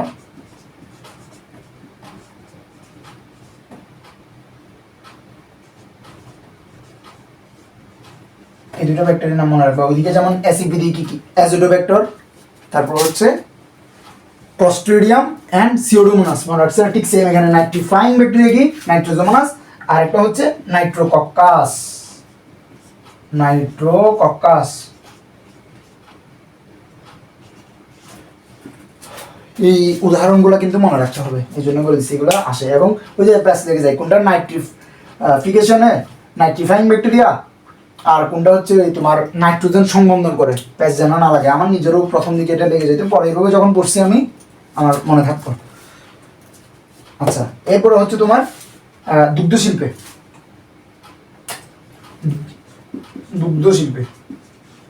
এই যে যত মিষ্টান্ন তৈরি হয়, দেখো যে মিষ্টি খাও, এই খাও সেই খাও, যত মিষ্টি আছে, এই দুগ্ধ শিল্পে কি হয়? আচ্ছা, দুধের শর্করাটার নাম কি বলো তো? দুধের শর্করাটার নাম কি? ল্যাকটোজ। দুধের শর্করার নাম কি? ল্যাকটোজ। তো এখানে যে ব্যাকটেরিয়াগুলো ব্যবহার করা, এগুলোর নাম কি থাকে? ওই ল্যাকটোজ বা ল্যাকটিজ, এরকম কথাগুলো থাকে। যেমন দুগ্ধ শিল্পে কোন কোন ল্যাকটিজ নামক ব্যাকটেরিয়াগুলো, কোন ব্যাকটেরিয়া ব্যবহার করা হয়? ল্যাকটিজ নামক ব্যাকটেরিয়া। ল্যাকটিজ, এগুলোর নামের সাথে কি থাকে? ল্যাকটিজ থাকে। ল্যাকটিজ নামক ব্যাকটেরিয়া ব্যবহৃত হয়। যেমন তোমার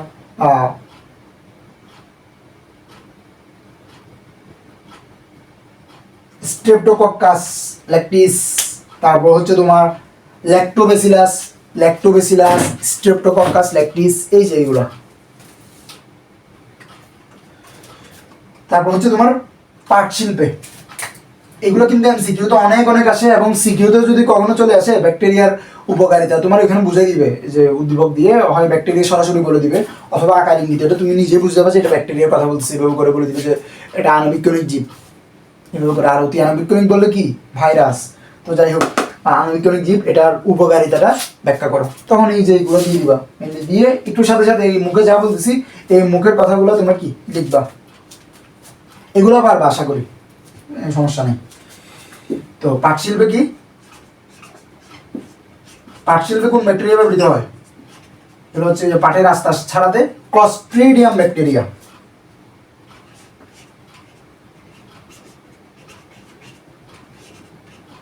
ক্লস্ট্রিডিয়াম ব্যাকটেরিয়া।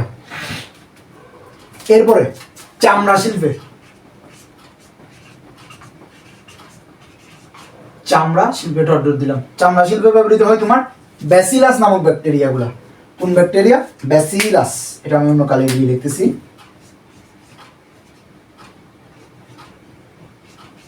ব্যাসিলাস নামক ব্যাকটেরিয়া। তো এই তো মোটামুটি এইটুকু লিখলে এনাফ। এই ব্যাকটেরিয়া উপকারিতা কি কি আছে? প্রথম দিকে তো বলছিলাম যে মাটির উর্বরতা বৃদ্ধি করে, এরপর হচ্ছে নাইট্রোজেন সংবন্ধন করে। নাইট্রোজেন কই সংবন্ধন করে? মূলত শিমজাতীয় উদ্ভিদগুলো কই সংবন্ধন করে? শিমজাতীয় উদ্ভিদের মূলে, মূলের নডিওলে, মূলের নডিওলে নাইট্রোজেন সংবন্ধন হয়। এরপরে ওইখানে নাইট্রোজেন সংবন্ধনের 3টা ব্যাকটেরিয়ার নাম মনে রাখতে বলছি। এগুলো কীভাবে মনে রাখতে বলছি? অ্যাসিপি প্রদ্যমানের নাম দিয়ে। অ্যাসিপির A for Azotobacter, C for Clostridium, আর পি ফর সিওডোমোনাস। যদিও এটা সিওডোমোনাস কিন্তু ওই যে পি দিয়ে শুরু কিন্তু। এরপরে নাইট্রিফিকেশন। নাইট্রিফিকেশন মানে কি? অ্যামোনিয়াকে নাইট্রেটে পরিণত করা, মানে এই যে বিষাক্ত পদার্থটাকে নর্মাল ইয়াতে নিয়ে চলে আসা। তো এটা কোন ব্যাকটেরিয়াগুলো করে? নাইট্রিফাইং ব্যাকটেরিয়াগুলো করে। নাইট্রিফাইং ব্যাকটেরিয়া কোনগুলো? নামের মধ্যে নাইট্রো থাকবে। কি কি? নাইট্রোজোমোনাস, নাইট্রোকক্কাস। এরপরে দুগ্ধ শিল্পে কোন ব্যাকটেরিয়া ব্যবহার করা হয়? দুধের শর্করার নাম কি বলছি? ল্যাকটোজ। তো ল্যাকটিজ নামক যেগুলো থাকবে ওগুলো, ল্যাকটিজ নামক কি কি থাকে বলছিলাম? এই যে স্ট্রেপ্টোকক্কাস ল্যাকটিস, তারপরে ল্যাক্টোবেসিলাস, এরকম। এবার পাট শিল্পে ক্লস্ট্রিডিয়াম ব্যবহার করা হয়, ক্লস্ট্রিডিয়াম ব্যাকটেরিয়া ব্যবহৃত হয়। এবার চামড়া শিল্পে ব্যাসিলাস ব্যাকটেরিয়া ব্যবহৃত হয়। আশা করি ক্লিয়ার। এখন আমরা ব্যাকটেরিয়ার অপকারিতা শিখি, মানে কয়েকটা রোগ, 2টা রোগ সম্পর্কে বললে হয়ে যাবে মোটামুটি।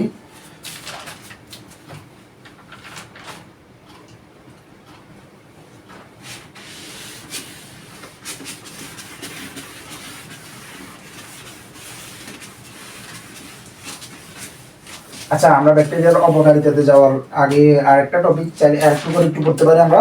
সেটা হচ্ছে ব্যাকটেরিয়ার যে যৌনজনন। ওখানে তোমার একটা আছে কি, কনজুগেশন নালীপথে কিন্তু যৌনজনন হয়। তো একটু যৌনজননটা, একটা তো বললাম প্রধান জনন কোনটা? দ্বিবিভাজন। তো যৌনজনন এটা কি? কনজুগেশন নালীপথে। এটা হচ্ছে এই যেভাবে ধরো এই নালীপথে এইভাবে করে এরা একটা নালী তৈরি করে যৌনজনন করে। এটা হচ্ছে কনজুগেশন নালী, এটাই সেই কনজুগেশন নালী।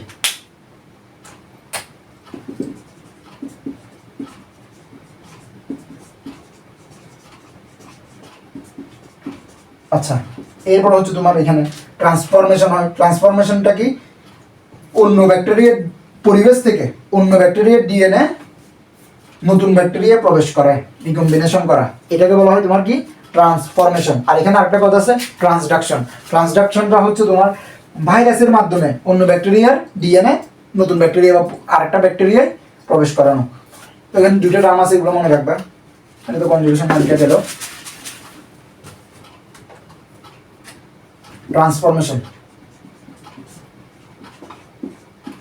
ট্রান্সফরমেশন, একটা কি? Transduction, transduction. তো ট্রান্সফরমেশনটা কি? পরিবেশ থেকে অন্য ব্যাকটেরিয়ার ডিএনএ নতুন ব্যাকটেরিয়া প্রবেশ করা, পরিবেশ থেকে।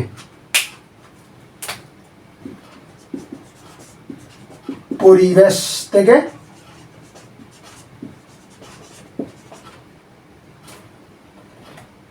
অন্য ব্যাকটেরিয়া থেকে অন্য ব্যাকটেরিয়ার ডিএনএ অন্য ব্যাকটেরিয়ার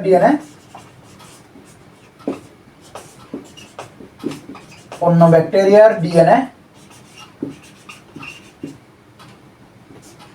নতুন ব্যাকটেরিয়া প্রবেশ, নতুন ব্যাকটেরিয়ার প্রবেশ।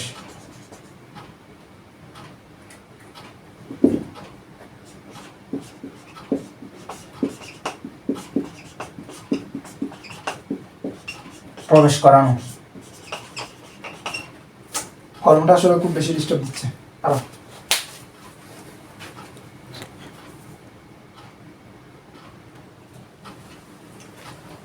আচ্ছা, একটু কাল এটা রিভিল করছি। তো ট্রান্সফরমেশন মানে কি, পরিবেশ থেকে অন্য ব্যাকটেরিয়া ডিএনএ নতুন ব্যাকটেরিয়ায় প্রবেশ। তো ট্রান্সফরমেশন এটা কেমন মনে হয়, আর একটা হচ্ছে ট্রান্সডাকশন। এই দুটোর মধ্যে প্যাচ লেগে যায় অনেক সময়। তো ট্রান্সডাকশনটা তোমার কি, ট্রান্সডাকশনটা হচ্ছে যে ভাইরাসের মাধ্যমে এক ব্যাকটেরিয়ার জিনোম অন্য ব্যাকটেরিয়ায় প্রবেশ করে রিকম্বিনেশন করা। এই অন্য ব্যাকটেরিয়া প্রবেশ করে এখানে এগুলো সব আলটিমেটলি টার্গেট কি, রিকম্বিনেশন করে। ট্রান্সফরমেশনটাও আর ট্রান্সডাকশনটা কি, কিসের মাধ্যমে, ভাইরাসের মাধ্যমে। কিসের মাধ্যমে, ভাইরাসের মাধ্যমে। ভাইরাসের মাধ্যমে এক ব্যাকটেরিয়া থেকে অন্য ব্যাকটেরিয়ায় জিনোমটা প্রবেশ করে রিকম্বিনেশন করানো। এক ব্যাকটেরিয়া থেকে অন্য ব্যাকটেরিয়া।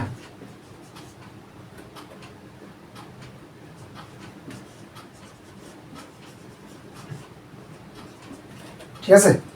তো এখানে মনে রাখবা, এটা আবিষ্কার করে কি, এই যে ট্রান্সডাকশন প্রক্রিয়াটা আবিষ্কার করে কি, এটা এমসিকিউ আসতে পারে। স্পেশালি এটা অ্যাডমিশনের ক্ষেত্রে, অ্যাডমিশনের জন্য খুবই ইম্পর্টেন্ট। আমি আমার অ্যাডমিশন সিজনে এটা বিভিন্ন পরীক্ষা পাইছিলাম, তো ওই জন্য আমি এটা আলাদাভাবে মার্ক করে রাখছি।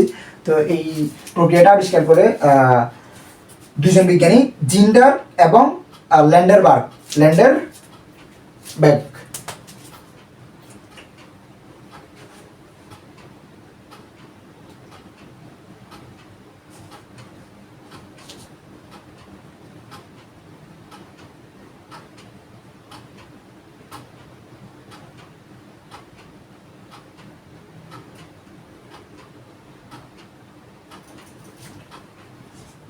বানানটা একটু দেখলাম,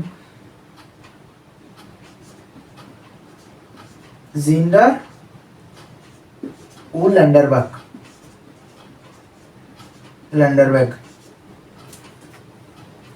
তো কোথায় আবিষ্কার করে এটা ওনারা এটা আবিষ্কার করেন সালমোনেলা নামক ব্যাকটেরিয়াতে। সালমোনেলা কোন ব্যাকটেরিয়ায়, ওনারা দুজন এটা কোথায় আবিষ্কার করেন, সালমোনেলা ব্যাকটেরিয়া। ওনারা কোথায় আবিষ্কার করেন এটা, সালমোনেলা ব্যাকটেরিয়ায়।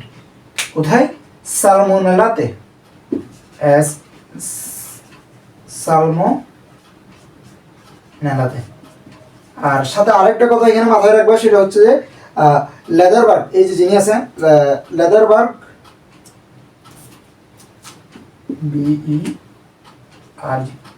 এই যে লেদারবার্গ এন্ড বিজ্ঞানী এডওয়ার্ড টাটুন নামক এই দুইজন বিজ্ঞানী ইকোলাই নামক ব্যাকটেরিয়ায় যৌন প্রবণতা আবিষ্কার করে। তো যদি বলে যে ইকোলাই ব্যাকটেরিয়াতে যৌন প্রবণতাকে আবিষ্কার করে বিজ্ঞানী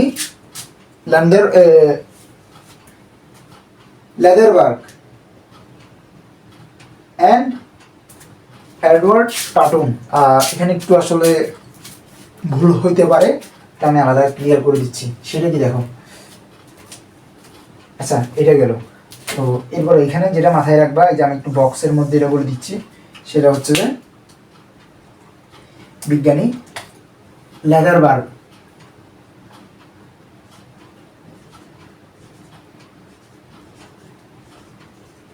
এটা ছিল ল্যান্ডারবার্গ আর এটা হচ্ছে লেদারবার্গ।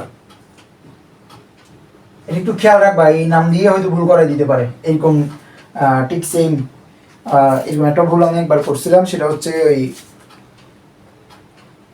পরিপাক ও শোষণ চ্যাপ্টার যেটা আছে, ওইখানের মধ্যে পিত্ত রসের যে লবণগুলো আছে, সোডিয়াম টরোকোলেট এবং সোডিয়াম গ্লাইকোকোলেট অ্যান্ড সোডিয়াম টরোকোকোলেট, এখনো কনফিউশনে করতেছি।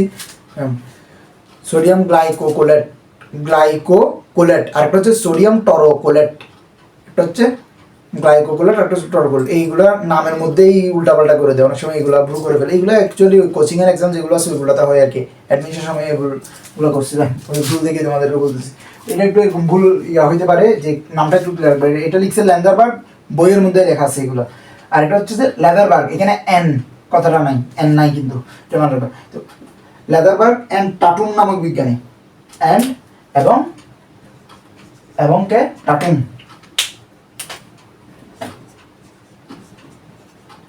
এই দুজন বিজ্ঞানী ওনারা কি করছে, ইকোলাই ব্যাকটেরিয়াটা দেখছো না, এই যে ইকোলাই নিয়ে তো অনেক কিছু বলছিলেন, এই ইকোলাই এর মধ্যে ইকোলাই ব্যাকটেরিয়া কি যৌন প্রবণতা আবিষ্কার করে, ইকোলাই এর কি আবিষ্কার করে, যৌন প্রবণতা আবিষ্কার করে, এবং এটার কারণে ওনারা কি পরে পুরস্কারও পান, নোবেল পান মনে হয়, ওনারা মেডিসিনে নোবেল পুরস্কার পান এই কারণে। যাই হোক, এই তো এগুলা। আর আরেকটা কথা এখানে বলে রাখি আমি, যেহেতু বলতেছি, ওই যে দ্বিবিভাজন প্রক্রিয়া যেটা আছে ওইখানে তোমরা একটা কথা মনে রাখবে, সেটা হচ্ছে এই ইকোলাই ব্যাকটেরিয়াটা আছে না, এই ইকোলাই ব্যাকটেরিয়াটা প্রতি 20 মিনিটে সংখ্যা দ্বিগুণ করতে পারে।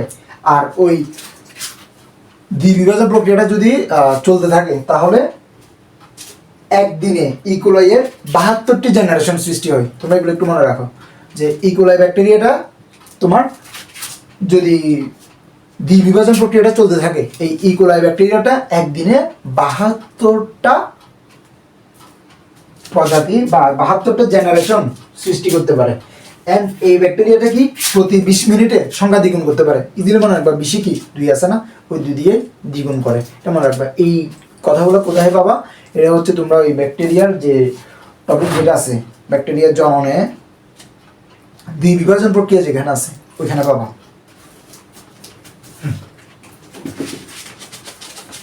আচ্ছা, যৌন জনন গেল, এবার অযৌন জনন। অযৌন জনন কি, মুকুলোদ্গম। অযৌন জনন কি, মুকুলোদ্গম।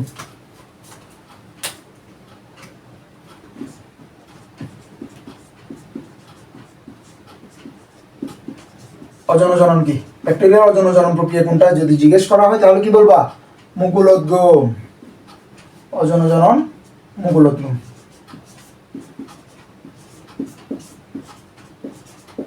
মুকুলোদ্গম, ক্লিয়ার?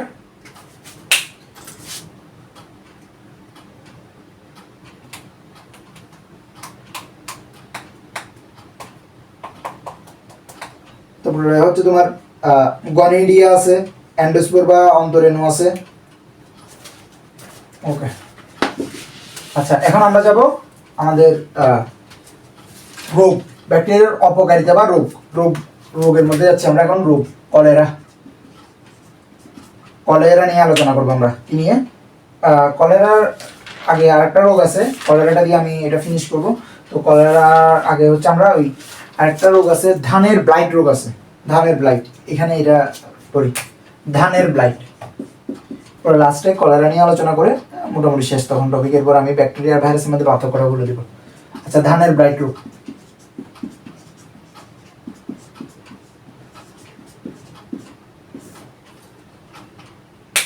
ধানের ব্লাইট রোগটা হয় কেন? একটা ব্যাকটেরিয়া আছে, এই নামটা মনে রাখবা, এটা অনেকবার এমসিকিউতে আসছে, ভবিষ্যতেও আসবে ইনশাল্লাহ। তো এই নামটা একটু মনে রাখবা, হচ্ছে জ্যান্তোমোনাস অরাইজি, এক্স এ এক্স।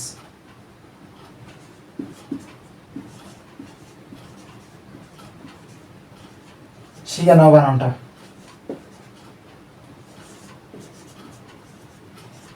বৈজ্ঞানিক নাম যেহেতু নিচে কি করে দিবা, জ্যান্তোমোনাস অরাইজি নামক ব্যাকটেরিয়ার আক্রমণ এটা হয়। তো এই ব্যাকটেরিয়ার কিছু বৈশিষ্ট্য আমি বলে দিচ্ছি। এই ব্যাকটেরিয়ার কিছু বৈশিষ্ট্য হচ্ছে,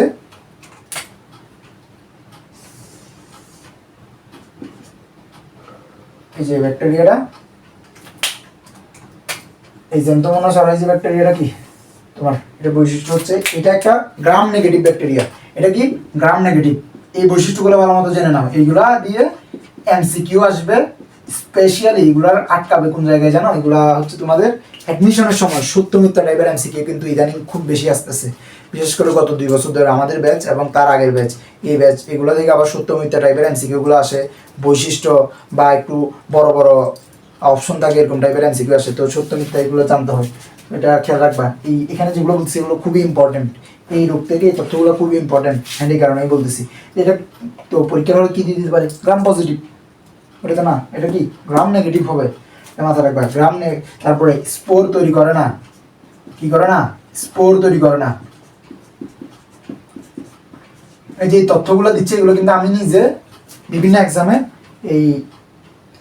এগুলো অপশনের মাধ্যমে ফেস করছি, এই কারণেই তোমাদেরকে দিচ্ছি, এগুলো শিখে দিচ্ছি আগে থেকে। স্পোর তৈরি করে না, একটু শিখে নাও। স্পোর তৈরি করে না, এসএসসি তো কাজে লাগবে ইনশাল্লাহ। তারপর কোনো ক্যাপসুল নেই, কি নেই? কোনো ক্যাপসুল নেই।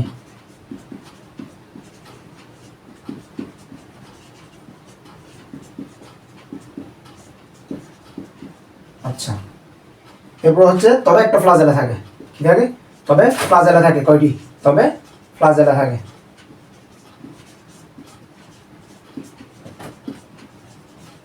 কয়টি? একটি। একটি। ওকে, এখানে একটা জিনিস খেয়াল করো, যা যা বলতেছি এটা হচ্ছে, দেখো এখানে এই যে ওর বৈশিষ্ট্যগুলো কি একটু নেগেটিভ টাইপের। দেখো গ্রাম নেগেটিভ, স্পোর তৈরি করে না, কোনো ক্যাপসুল নেই, কি আছে? জাস্ট ফ্লাজেল আছে। কয়টি? একটি। তো বেশিরভাগ বৈশিষ্ট্য কি? নেগেটিভ না, না বোধক টাইপের না, তো এমনিতে মনে রাখা যায়। তো এটা এমনিতে মনে থাকবে তোমার। সো টেকনিকটা আমি কোন জায়গায় দিলাম, যে না বোধক টাইপের, এটা মনে রাখলেই হচ্ছে। কেমনে? গ্রাম নেগেটিভ, স্পোর তৈরি করে না, কোনো ক্যাপসুল নেই, সব নেগেটিভ টাইপের। আচ্ছা, এটা হয় কখন মূলত?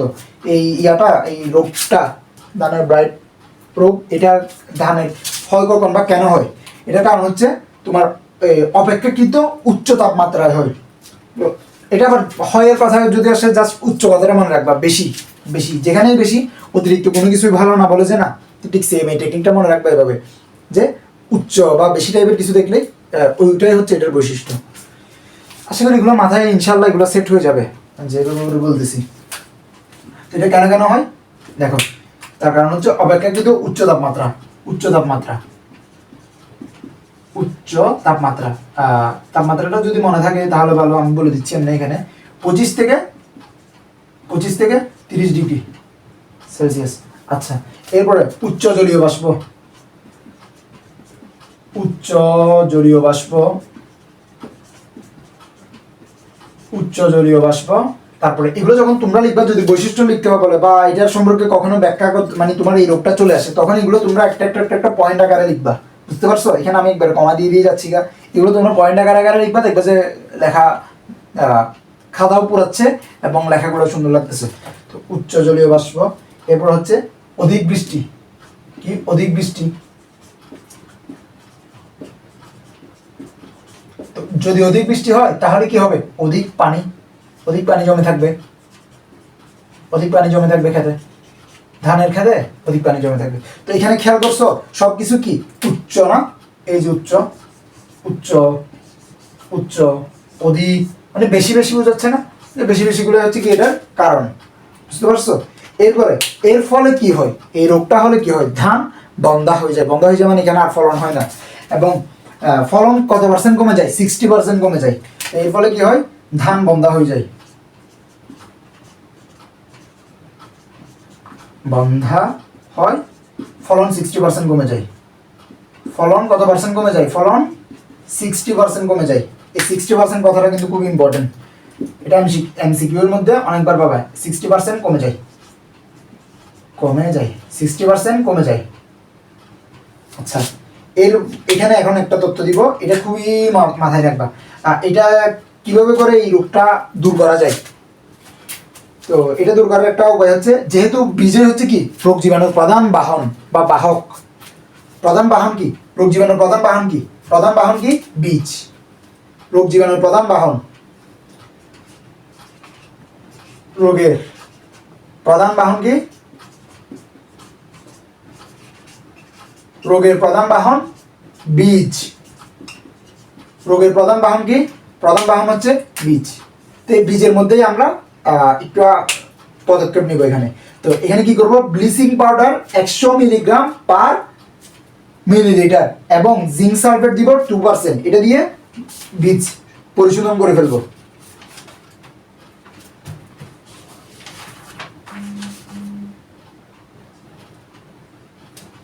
তো কি দিব? এটা আমি অন্য কালি কলম দিয়ে লিখতেছি একদম। এটা খুবই ইম্পর্টেন্ট একটা পয়েন্ট। ব্লিচিং পাউডার ভালো মতো দেখে নাও, শিখে নাও এখান থেকে। ব্লিচিং পাউডার কত? ব্লিচিং পাউডার দিবা 100 milligram per millilitre, 100 milligram per milli. এবং জিঙ্ক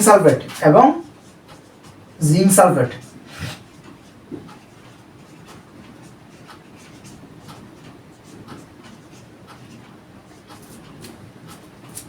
কত পার্সেন্ট? 2%। এটা কিন্তু তোমরা প্যাচ কোথায় লাগাবা জানো?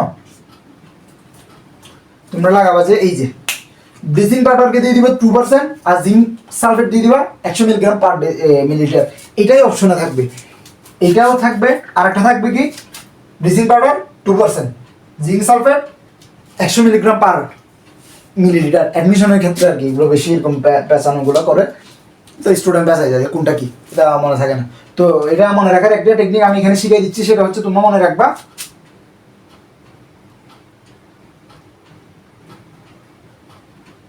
এই যে ওই করে মনে রাখা যায়। টেকনিকটা এখনই মাথায় আসলো এমনি, যে সালফেট, সাল দিয়ে মনে রাখবে, সাল ইয়ে পার্সেন্ট, সেন্ট সাল, তো করে মনে রাখবা, ঠিক আছে? বা পার্সেন্ট, টি আছে না লাস্টে, এটা কি সালফেট না? এখানে কি পাউডারে কি টি আছে? নাই। যে এটা কি টু না? এই যে দেখো একদম টেকনিক শিখিয়ে দিই। সালফেটের শেষে কি আছে? টি আছে না? সালফেটের শেষে কি আছে? টি আছে। আর এটা কত? 2% না? এই যে 2, তো এই যে টি আর এই তো 2 করে মনে থাকবে। যাদের এমনি মনে থাকবে তারা গুড, তারা হচ্ছে কি ভালো স্টুডেন্ট খুব। কিন্তু যাদের মনে থাকে না তারাও ভালো স্টুডেন্ট হবে, তারা এইভাবে করে মনে রাখতে পারো, শিখিয়ে দিবেন। এগুলো আসলে এই ওয়ার্ডগুলোর মধ্যে এগুলো দেওয়া থাকে বেশিরভাগ, টেকনিক কীভাবে বাইর করে। আমি এই কাজটাই করতাম, আমি ওখানে যে ইয়াটা থাকতো ওখানে ভিতর থেকে বাইর করে ফেলার চেষ্টা করতাম। আমি তোমাদেরকে একটা ট্রিক্স শিখাবো কেমিস্ট্রির, কতগুলো অতিবেগুনি অঞ্চলের যে তরঙ্গ দৈর্ঘ্য যেগুলো আছে, অতিবেগুনির অনেকগুলো তরঙ্গ দৈর্ঘ্য আছে, ড্রাগ শনাক্তকরণ কোনটা ব্যবহার করা হয়, এরকম এগুলো আমি ইনশাল্লাহ একটা শর্ট ভিডিওর মধ্যে দিয়ে দিব। তখন দেখবা এখানে নামের ভিতর থেকে আমি কীভাবে করে এরকম টেকনিকগুলো বাইর করতেছি। এটা অ্যাডমিশনের জন্য খুব গুরুত্বপূর্ণ, এখান থেকে প্রশ্ন আসছিল কিন্তু মেডিকেল ভর্তি পরীক্ষা আর কি। তো যাই হোক, এক চ্যাপ্টার পরে থেকে আরেক চ্যাপ্টার নিয়ে আসলাম, এটা হচ্ছে কোরিলেট একবার কথায় কথায় চলে আসলো আর কি। তো এই যে এটাই হচ্ছে ধারণার ব্যাড রোগ সম্পর্কে, এই যে এগুলো কোনটা কিভাবে হয়, ব্যাকটেরিয়াটা কেমন, এটা কখন হয়, এটা হইলে কি হয়, এটা কিভাবে দূর করা যায়, সবই বলে দিলাম। এবার এগুলাই তোমরা পরীক্ষার হলে লিখে দিয়ে আসবে ইনশাল্লাহ। তো আশা করি ক্লিয়ার। এখন লাস্ট আর একটা রোগ সম্পর্কে বলবো, সেটা হচ্ছে কলেরা।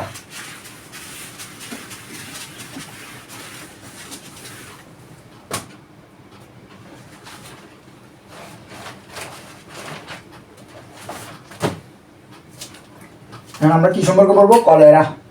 এটাও খুবই গুরুত্বপূর্ণ,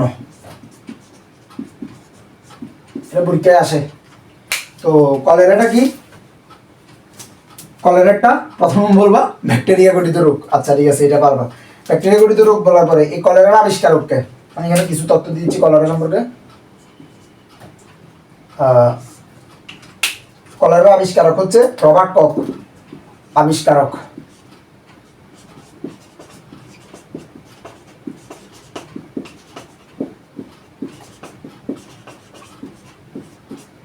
রবার্ট কক। আচ্ছা, এরপরে এই কলেরাটা কিরকম, কলেরার ব্যাকটেরিয়াটা কেমন? কমাকৃতি, বলছিলাম না বিব্রিয় কলেরা, মনে আছে? কমাকৃতি। ইয়াটার নাম কি? এটা হচ্ছে বিব্রিয় কলেরা, BIBRIOCHOLERA,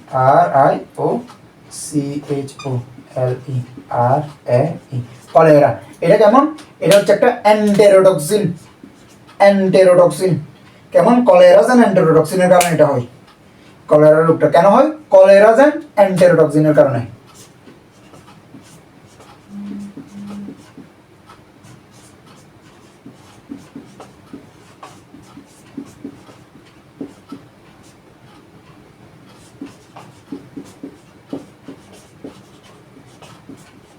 কলেরাজেন এন্টেরোটক্সিন। এই এন্টেরো মানে কি জানো? এন্টেরো মানে হচ্ছে অন্ত্র। এন্টেরো মানে কি? অন্ত্র। এটা কোথায় হয় তাহলে? অন্ত্রে হয়। অন্ত্রে কি? টক্সিন মানে কি জানো তো? বিষ। বিষ হয় এই কলেরাজেন এন্টেরোটক্সিনের কারণে। আচ্ছা, তো এটার প্রধান লক্ষণ কি যদি বলো, কলেরার প্রধান লক্ষণ কি কলেরার? প্রধান লক্ষণ হচ্ছে প্রবল উদরাময় মানে কি জানো? তোমার ডায়রিয়া, প্রবল ডায়রিয়া, ঠিক আছে? প্রবল উদরাময়, এটা আসবে পরীক্ষায় যে কলেরার প্রধান লক্ষণ কি? প্রবল উদরাময় মানে কি? ডায়রিয়া। ওকে, এরপরে এর ফলে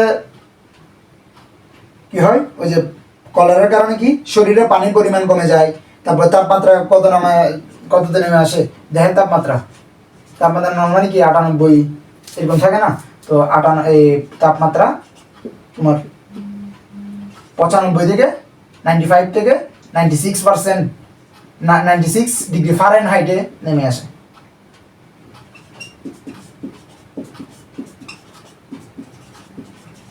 আচ্ছা, আরো কি হয়? শরীরে পানির পরিমাণ কমে যায়, শরীরে কি হয়? পানির পরিমাণ কমে যায়।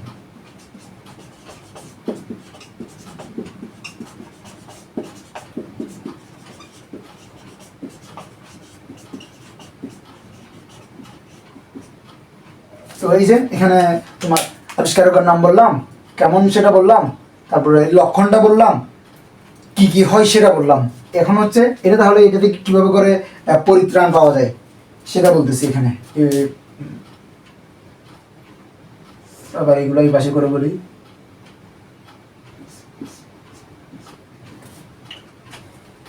প্রচুর পানি পান করতে হবে, ডাবের পানি ও খাবার স্যালাইন। তো কি করতে হবে? যেহেতু পানির পরিমাণ কমে যাচ্ছে, তাহলে কি করতে হবে? প্রচুর পানি পান করতে হবে, পানি পান। সেটার সাথে সাথে কি করবে? ওই যে ডাবের পানি, এমনি পানি দিয়ে খাবে, ডাবের পানি এবং খাবার স্যালাইন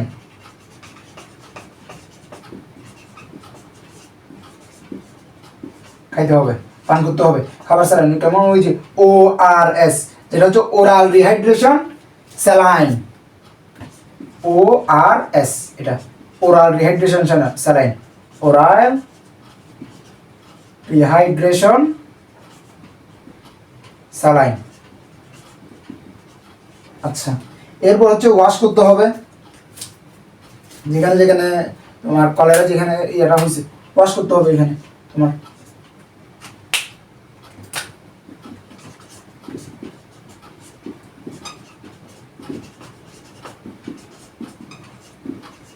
এটা পরিষ্কার করে ফেলতে হবে। আচ্ছা, এরপর হচ্ছে আইভি ফ্লুইড, যে শিরার মধ্যে, এটা যখন তোমাদের হয়ে যাবে, অতিরিক্ত খারাপ লাগবে, তখন এটা শিরার মধ্যে ওই আইভি ফ্লুইড ইনজেকশন করা যাইতে পারে। আইভি ফ্লুইড প্রয়োগ করতে হবে শিরার মধ্যে। তাই কি আইভি ফ্লুইড প্রয়োগ।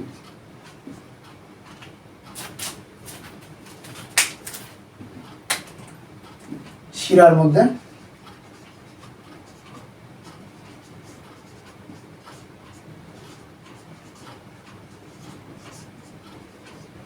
আইভি ফ্লুইড প্রয়োগ।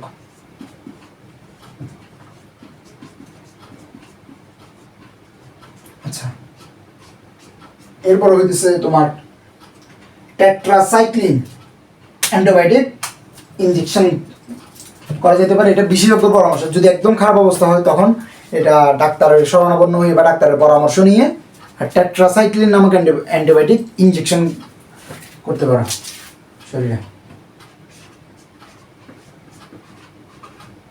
এটা লেখা না, এগুলো বইয়ে নাই, এটা এইভাবে টেট্রাসাইক্লিন অ্যান্টিবায়োটিক। কোন অ্যান্টিবায়োটিক? এই যে টেট্রাসাইক্লিন অ্যান্টিবায়োটিক।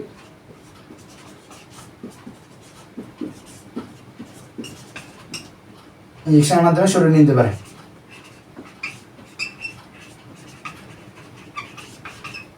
ইনজেকশন। তো এই যে এগুলোই মূলত। তাহলে কি কলেরা আবিষ্কারক রবার্ট কক, এটা কেমন ব্যাকটেরিয়া? কমাকৃতির। কোন ব্যাকটেরিয়া, এই রোগটা কোন ব্যাকটেরিয়া ফলা হয়? বিবিও কলেরা। এটা কেমন? এটা হচ্ছে কমাকৃতির ব্যাকটেরিয়া, ঠিক আছে? তো এই এটা কি কলেরাজেন এন্টেরোটক্সিনের ফলা হয়। এটার প্রধান লক্ষণ কি? প্রবল উদরাময় বা ডায়রিয়া।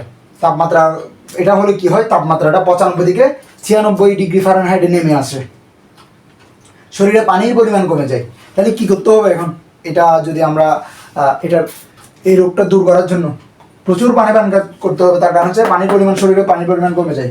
তো কারণ প্রচুর পানি পান করতে হবে, সাথে কি ডাবের পানি খাইতে হবে, এবং খাবার saline, ORS, oral rehydration saline খাইতে হবে। এরপরে ওয়াশ করতে হবে, শিরার মধ্যে আইভি ফ্লুইড প্রয়োগ করতে হবে, আর টেট্রাসাইক্লিন অ্যান্টিবায়োটিক ইনজেকশন করতে হবে। তো এই তো এটা গেল কলেরা। তো এরই মাধ্যমে মূলত আমাদের ব্যাকটেরিয়া পার্টটাও শেষ। এখন আমি ভাইরাস এবং ব্যাকটেরিয়ার কিছু পার্থক্য আলোচনা করব। এরপরে ইনশাল্লাহ এই ভিডিওটা এখানে শেষ হবে।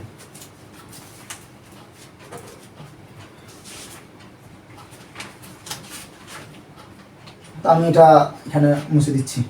আমাদের আর জাস্ট ভাইরাস এবং ব্যাকটেরিয়াটা বাকি, পার্থক্যটা।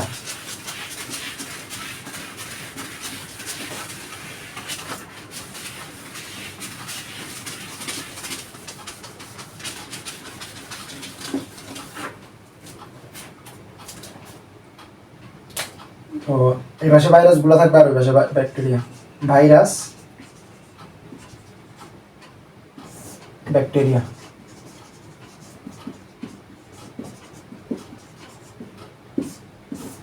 পার্থক্য। তো ভাইরাস কি? ওই যে প্রথমে আকারটা, এটা কি? অতি আণুবীক্ষণিক। এই ভাইরাসটা কি? অতি আণুবীক্ষণিক। অতি আণুবীক্ষণিক। এটা ক্ষয়ের মধ্যে চলে আসতে পারে অনুধাবনমূলকে, অতি আণুবীক্ষণিক। আর এটা জাস্ট আণুবীক্ষণিক। এই পার্থক্যগুলো খেয়াল রাখবে, এগুলো এমসিকিউ দিতে পারে যে যদি বলে ভাইরাস সম্পর্কে কোনটা সত্য, তখন জাস্ট আণুবীক্ষণিক কথাটা দিয়ে দিতে পারে, ওইটা আবার দাগা দিও না। ভাইরাস কিন্তু অতি আণুবীক্ষণিক, আর ব্যাকটেরিয়া হচ্ছে আণুবীক্ষণিক জাস্ট।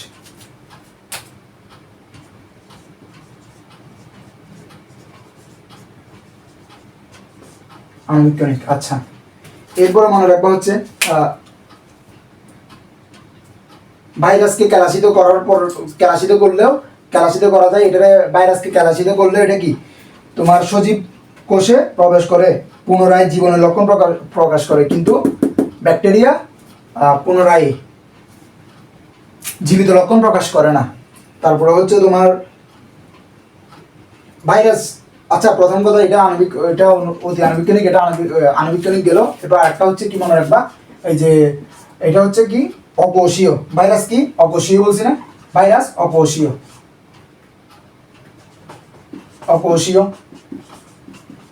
আর ব্যাকটেরিয়া কোষীয়। কিরকম? আদি প্রকৃতির, আদিকোষীয়। ব্যাকটেরিয়া কি? আদিকোষীয়। আদিকোষীয়। এখন ভাইরাস যেহেতু অকোষীয়, তাহলে এখানে কি কোষীয় অঙ্গাণু নেই? কোষীয় অঙ্গাণু নেই, কোনো কোষীয় অঙ্গাণু নেই। ক্ষুদ্রাঙ্গ, এটা কোনো সাইটোপ্লাজম ক্ষুদ্রাঙ্গ নেই, বিভাগীয় দেখা যায় না। তো কি কোষীয় অঙ্গাণু নেই, ক্ষুদ্রাঙ্গ নেই, ক্ষুদ্রাঙ্গ নেই। ব্যাকটেরিয়াতে কি ক্ষুদ্রাঙ্গ কিন্তু আছে, স্পেশালি তোমার কি ওই যে 70s রাইবোজোম আছে কিন্তু। তো রাইবোজোম, সাইটোপ্লাজম এবং রাইবোজোম আছে, তো ক্ষুদ্রাঙ্গ আছে, রাইবোজোম আছে। 70s ক্ষুদ্রাঙ্গটা, এই রাইবোজোমটা কেমন? 70s ক্ষুদ্রাঙ্গ আছে। আচ্ছা, ওই যে এক পাশেটা মনে রাখলে আরেক পাশেটা হয়ে যাচ্ছে কিন্তু। এরপরে নিউক্লিক অ্যাসিডের অবস্থান। ভাইরাসে নিউক্লিক অ্যাসিড কই অবস্থান করে? ক্যাপসিডের ভিতরে পড়াইছিলাম ভাইরাসের মধ্যে। আর ব্যাকটেরিয়াতে নিউক্লিক অ্যাসিড সাইটোপ্লাজমে অবস্থান করে, ঠিক আছে? তারপরে মনে রাখবা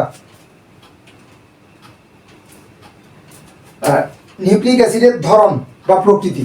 ভাইরাসে কি হয়? ডিএনএ অথবা আরএনএ, হয় ডিএনএ অথবা আরএনএ, অথবা আরএনএ, মানে যে কোনো একটা থাকবে, দুইটা থাকতে পারবে না, অথবা আরএনএ। কিন্তু কিন্তু ব্যাকটেরিয়াতে দুইটা থাকবে, ডিএনএ এবং আরএনএ দুইটাই থাকতে পারে, দুটোই থাকতে পারে, দুটোই থাকতে পারে, দুটোই থাকতে পারে। আচ্ছা, এরপরে ভাইরাসের দেহে কোনো কি এনজাইম থাকে না, ভাইরাসের দেহে এনজাইম থাকে না, এনজাইম থাকে না, ভাইরাসের দেহে কি থাকে না, কোনো এনজাইম থাকে না। কিন্তু ব্যাকটেরিয়াতে কি এনজাইম থাকে। এই যে আমি 5টা এখানে লেখাই দিলাম, কিন্তু বলার সময় 6-7টার মতো বলে ফেলছি। এনজাইম থাকে, ব্যাকটেরিয়াতে এনজাইম থাকে। তো এইগুলো লিখে দিলেই 2-এর মধ্যে 2 এমনিতেও পাবা। 3টা বৈশিষ্ট্য দিলেও মোটামুটি 3টা না, মানে 4টা বা 5টা 6টা এরকম যা আবার বৈশিষ্ট্য দিয়ে দিবা। যতটুকু বার আগে 5টা করে দিতে কতক্ষণ এবার সময় লাগে। ভাইরাস এবং ব্যাকটেরিয়ার পার্থক্যটা আলোচনা করে দিলাম। ভাইরাস কি অতি আণুবীক্ষ নেই, ব্যাকটেরিয়া আণুবীক্ষ নেই। ভাইরাস অকোষীয়, ব্যাকটেরিয়া কোষীয়, তবে আদিকোষীয়। ব্যাকটেরিয়া ভাইরাসের কোনো ক্ষুদ্রাঙ্গ নেই, ব্যাকটেরিয়ার কি ক্ষুদ্রাঙ্গ আছে। ভাইরাসের নিউক্লিক অ্যাসিডের ধরন বা প্রকৃতি কেমন, হয় ডিএনএ অথবা আরএনএ, কিন্তু ব্যাকটেরিয়াতে ডিএনএ আরএনএ দুইটা থাকতে পারে। এরপরে ভাইরাসে কোনো এনজাইম থাকে না, ব্যাকটেরিয়াতে এনজাইম থাকে। ভাইরাসকে ক্যালাসিত করা যায়, ক্যালাসিত করার পর এটা যখন আবার কোথাও দেওয়া হয় এটা তার জীবিত লক্ষণ প্রকাশ করে, কিন্তু ব্যাকটেরিয়া জীবিত লক্ষণ প্রকাশ করতে পারে না। এই যে শেষ।